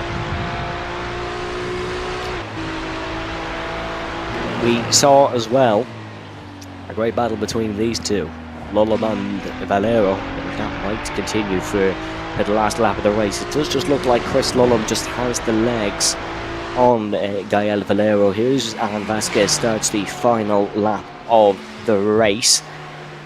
There we go, let's wait and see. Is Valero able to gain? It does definitely seem like the Ferrari is the better car here around Mugello, but the Porsche, obviously, the car of choice for Gael Valero. He has gone in the Ford in the past in GT3s, which is why I thought it was almost a dead certain choice that he was going to go for the Ford, but no, he chose the Porsche. Fortunately, I think Chris Lullum might be able to keep this one here over the Frenchman. A little bit down the order. Tim State is looking to make a move on Riffle, who of course we saw was battling for second position, and then not able to gain back up much because of the time left. That's Simon Demori who's gone off the track, and is Simon Demori, who was battling with Verstappen. He's falling down the order now and promotes Lullum back onto the podium. It's going to be a double Team Redline podium here once again. Is it? Is it though? We still have about we still have about 4 corners to go, so everything can change. I think Gael Valero. I think Valero. He got a slowdown. Oh, well, there it is. Oh, Gael, you don't. Oh, Gael. Gael, we built you up, and you have brought us down. But rounding the final corner to win his 3rd AMX 10 race of the season, Aaron Vasquez, in impressive fashion, sees Heat 2 victory here at Mugello. A great result for him. He looks completely unfazed, but a very impressive performance nonetheless. Max Verstappen will come home in 2nd position. Chris Lullum fends off the hungry Gael Valero in 3rd. Then it is Dino Filippa after Valero in 5th, at the Zuba 6th, with Spitsky in 7th, the Mori of Vando Riff in the top 10. But that was another great race with some cracking battling. Yeah, real good battling throughout the track. A few a much more attrition-based race from what we saw at the beginning, but once it calmed down, we had a lot of action around the track and good racing. And Vasquez actually didn't choke this time or anything like that. The Spaniard coming with the win from start to finish. Yeah, he joins a list of Spanish winners at Mugello. Of course, Marc Marquez has 3 wins across different MotoGP classes here. And then, of course, Jorge Lorenzo we were mentioning with 7. I'm not sure there's ever been a Dutch winner around Mugello. I'm sure there was back in the old Mugello Grand Prix days, which was held from 1919 to 2000. I'm sure there was one. But Aaron Vasquez is your race 2 winner here. Fabulous combination. I think that one was the GT3s at Mugello. We will have your Heat 2 results now. Your BenQ session winner is Aaron Vasquez from Spain. Max Verstappen comes home in 2nd with Chris Lullum in 3rd. Gael Valero in 4th. Dino Filippa in 5th. Peter Zuba is in 6th with Nicodem Wojcicki in 7th. Simon Demori is in 8th. Boris Ovando in 9th. Marcus Riffle in 10th. Tim State in 11th. Jackson Resenge in 12th. Then it was Gaston Kilhavy, Samuel Burnett, and Fabio Zampolini, unfortunately, in 15th. I think Fabio's been having some trouble with his iRacing lately. That might explain that result. But nonetheless, a great evening of racing, I think. No, yeah, 100%. And both Italian tracks delivered quite a lot, for us in terms of action, in terms of drama. So also good to see Max doing a race here at AMX Global. Is more than welcome to have a squabble with the other drivers on the track, and we commentate the action right on top of it. So no complaints whatsoever for it. Yeah, absolutely. I think it was a fabulous one. Obviously, we'll have our results after some interviews, but if you had to pick a driver of the day, maybe, Lorenzo, who would you go for? Besides Verstappen? Ooh, I would say besides Verstappen, I would say maybe Gaston. They have a very good top 5, and I would say Simon Demori to showcase that Audi. Of course, bar the mistake that he did on the last lap on the second race, to show that the Audi does have some fight towards what would be the more overpowered cars in the current GT3 scenario of iRacing. Yeah, it's a good shout that actually. I think Simon had a good battle.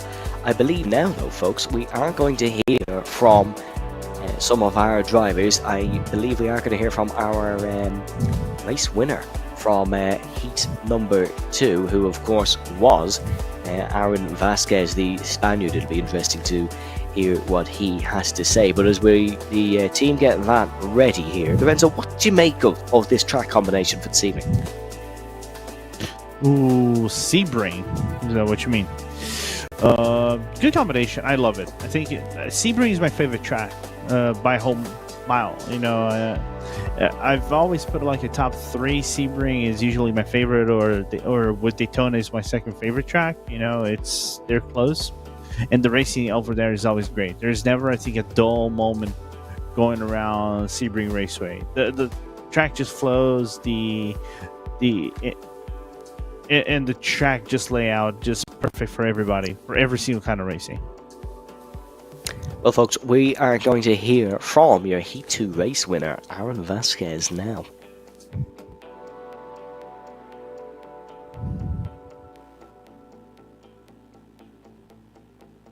Hello, Aaron. Can you hear me? Yeah, I hear you. Congratulations on a great Heat 2 win. You made that one look easy. Was it just as simple as driving from the front? Yeah, it was a very good race. Started P1 in the quali, but the first race was very bad for me because I got a crash with one Y, and then I need to pit. And I was looking for the fast lap in the first race because I don't expect nothing in the first race, and yeah, I got the fast lap. And then in the second race, I started P1, and then I keep pushing all the time, and I got the win. Yeah, we saw you at the end of the first race just following around Max Verstappen for a little bit. Did you pick up any little tricks for the second race to allow you to beat him out of the park by about 6 seconds? Yeah, the first race was very easy because Verstappen started in P so for me it was very easy because I start P1 and the race is very easy starting P1. But yeah, I had the pace. I think I am 2 tenths or 3 tenths slower than Max, but in quali I don't know what happened with him, but yeah, it was a very good race. I need to say sorry for Samuel, I think, because I crashed him in the first race when he crashed me, but yeah, it was a very good race. Then in the long run, of course, you're having a very good season. In terms of AMX, that's your 3rd race win, and you clawed the gap in a little bit on Gael Valero. Obviously, it's a long season, but are you thinking about maybe being the champion just yet? Yeah, now I know it's IP1, but yeah, it's very good season for me because I do a lot of P1s in this racer, so now I think I am P1, but I am not sure. But yeah, it was a very good season for me now. Yeah. Aaron, thank you very much for joining us. We do greatly appreciate that, and congratulations on a brilliant race win.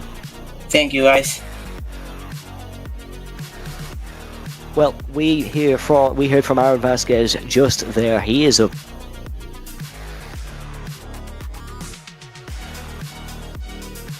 in a couple of seconds. Very intriguing battle those two are happening. We saw some great battling out on track between those guys as well. Not necessarily today, but in general. And of course we saw a fabulous battle between Gael Valero and Chris Lulham, which we will be sure to ask him about in a couple of moments when we do go to the interview stream. Right on cue. Gael, can you hear me? Yes, I can. Congratulations on today. There was some brilliant pace out there from yourself. Brilliant battling as well. Are you happy with how the day ended? Well, I guess you can always want more. At the end, it's what it is. We saw a brilliant battle with yourself and Chris Lulham in race 2. Unfortunately, Chris just got ahead of you, but that was a really, really interesting battle. What was going through your head when you were going side by side through some of those corners? Actually, I was more worried about Dino Filippa, and I decided when we catched up to just let Chris by. So we have one issue less. But when at the last couple of laps, when Chris was, well, it wasn't getting away, but I couldn't get quite in range. So I tried my best, and I guess I did a mistake, and I couldn't quite catch up, sadly. Then you are, of course, still, I believe, our championship leader here in AMX 10. That's surely something to be happy about. Yeah, I made sure that I did not have any issues this time. I kind of have a couple of races when I wasn't very happy with the outcome. So this time I knew I had decent pace, and I made sure I could use it. And then another quick thing, you chose the Porsche for this evening. We usually see you in a lot of Fords. You were in the Fords last night, supercars, and then I've caught you in Ford GTs as well. Car choice, we saw a lot of Ferraris. You chose the Porsche. What did you like about that car? I had an endurance race 3 weeks ago, so I was in known territory. So I knew that the Porsche was the only car that could take the curb, one of the specific yellow sausage curb that you could go over it, and while it's only one curb, it's actually quite a big advantage. You saw like a couple of incidents where some cars in front literally lifted up from the curbs. That's less of an issue in the Porsche. It still happens, but I knew that was one big advantage, and yeah, just the Ford isn't working here, guys. I'm sorry, it's just not it. And then just a quick word to maybe some of our up-and-coming iRacers who are watching at home. Is car choice very important for races like these, or does it matter at all? Yeah, every time there is a multi-car series, there's definitely a couple of standout cars. In the TCR, you see the field, you directly understand there is something. In GT3, there is also a couple of standout cars. There's a couple of cars you can't really use to be competitive, like fully competitive. And GT is a very wide range, like the Ford is very loud on force, the BMW is high on force. So you kind of have to do your research before picking a car, actually. Gael, thank you very much for joining us here this evening, and congratulations once again on the great results. Thank you very much, and see you next time. Yes, we will be seeing Gael, of course, a lot across the AMX season, and I'm sure we will be seeing him again. But very interesting to hear from Aaron and Gael. They were both happy with the results, despite maybe not taking the full prize this evening. Yeah, which is a really good race, and I appreciate the fact they had fun. I just not appreciative of the fact that Gael picked another car other than the Ford. They should have picked the Ford. You stick to the Ford. You commit to the Ford. But I'll have a talk with him later. I know Gael. He's a very cool guy with it. We're just poking for one another. But really good race, and a nice debut to make it over here at AMX. Yes, I saw a comment go in there saying it's good to have you here, Lorenzo. It has. It's great to have your knowledge of sim racing and all coming with us. Did you have fun? Most importantly, did you enjoy watching these races? I did. I had a lot of fun. I think it's really good to have two, we would say two different tiers of racing. Of course, there's still GT racing of sorts, but they're drive differently. They have a few techniques that go differently hand in hand. So it's always appreciative with the fact that you're doing these kind of stuff, and the fact that we have different races every week, and the combinations differ makes the race much more dynamic and engaging for everybody, which I surely appreciate. Yeah, then if we look a little bit on to next week, of course, we have Renault Clio Cup coming up around Zolder. That's a completely different thing. What do you have to say about that, Lorenzo? That's definitely not GT3s. No, they're not GT3s. If you have to think about the Clio Cup, you would think about the same thing you're gonna see at AMX 10. They're TCRs. They're light TCRs, near the same as the Micros drive around here in Europe for the Micro Cup. They're not fast, but they can bang door to door, stay side by side. It really provides some really enticing and close racing among everybody. And always appreciative to see the Clio Cup driving once again. It has been a while that I haven't seen the Clio Cup race. And then, of course, we had some great drivers here this evening, excluding the obvious Max Verstappen, of course. If we look towards some of our top runners in AMX 10, Aaron Vasquez and Gael Valero both performing to their highest. They're in a bit of a championship battle now, Gael and Aaron. Do they just have to keep bringing in the consistent results to maybe take home the grand prize at the end of the season? Sorry. They do. No, it's okay. I think they do. I think both Gael and Aaron are doing a really good job. I think we're going to be seeing Kieran Harrison, Corentin Guina is, I think, coming back during the week as well. So it should bring a little bit more of plenty options for you to pick who's going to win or who's going to be fighting against Gael. They also have some good driver technique and racecraft. So looking forward to see the return of the simracing drivers fight against both Vasquez and Valero. Yes, and of course, we had Aaron Vasquez winning Heat 2, and Aaron Vasquez, he didn't win, Max Verstappen winning Heat 1. But more importantly, who won overall? Well, we're going to take a look at your top 10 winners, and it is Aaron Vasquez who takes the crown for this evening. The Spaniard winning $70 despite having a poor Heat 1, so goes to show how strong he was in qualifying and Heat 2. Max Verstappen coming home in second position with Gael Valero in third. Then it is Chris Lullum in fourth with Dino Filippa in fifth, Petr Zuba in sixth with Boris Avando in seventh, Nico Rybicki in eighth, Simon de Mori in ninth, and Gaston Colhavi in 10th position. A very intriguing top 10. I think there Aaron has certainly clawed in a bit of a gap on Gael Valero at the top. But Lorenzo, what's your final thoughts on this evening's action? I'd love to see this double whammy of tracks around Italy. This next week of racing provides some really good racing throughout the whole things of Europe, United States. You have Talladega Saturday. You have Zolder coming into the Clio Cup, like you said. You have Daytona on Sunday rather.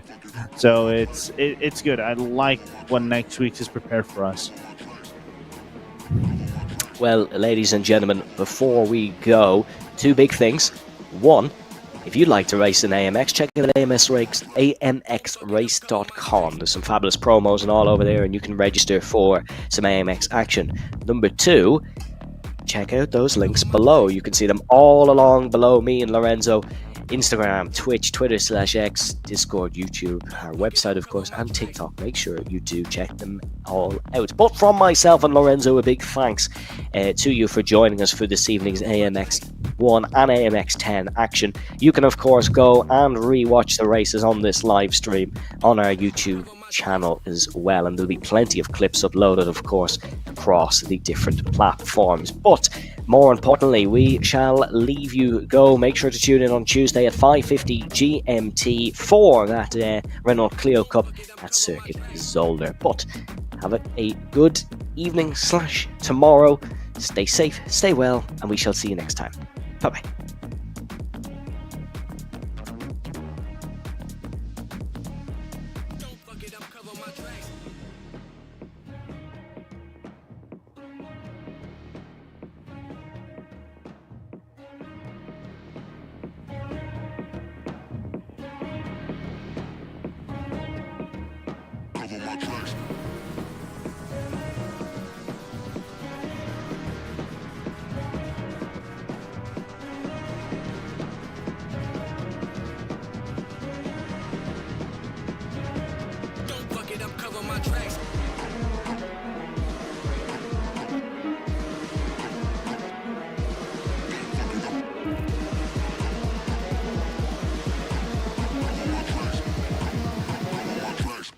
Fuck it, I'm covering my tracks.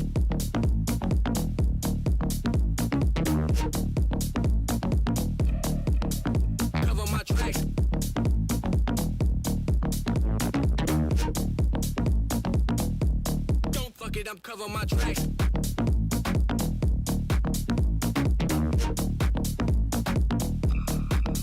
Cover my tracks.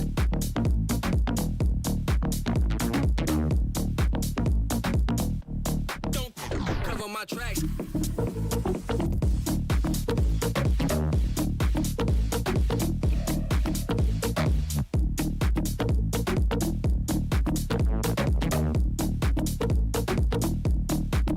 I'm covering my tracks.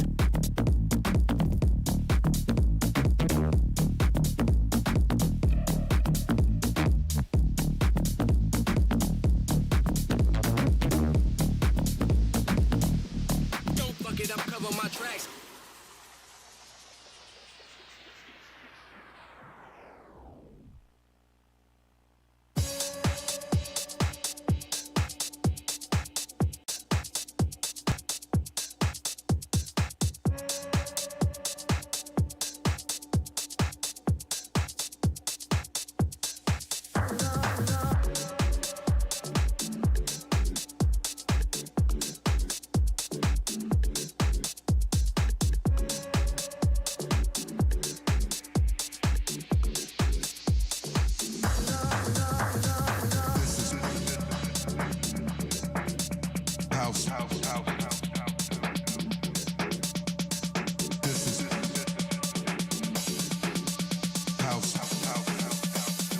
This is what we do.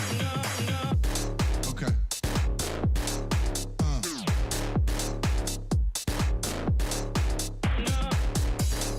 Okay.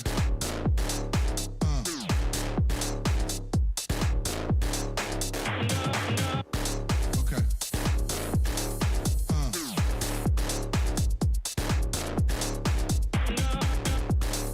Okay.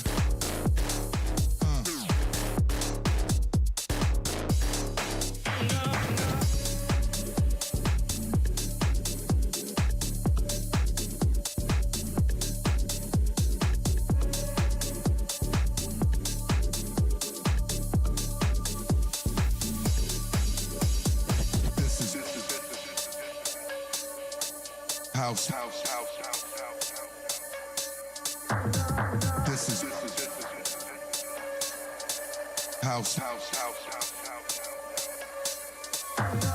This is house.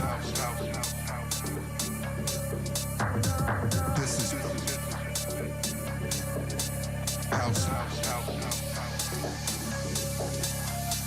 This is house.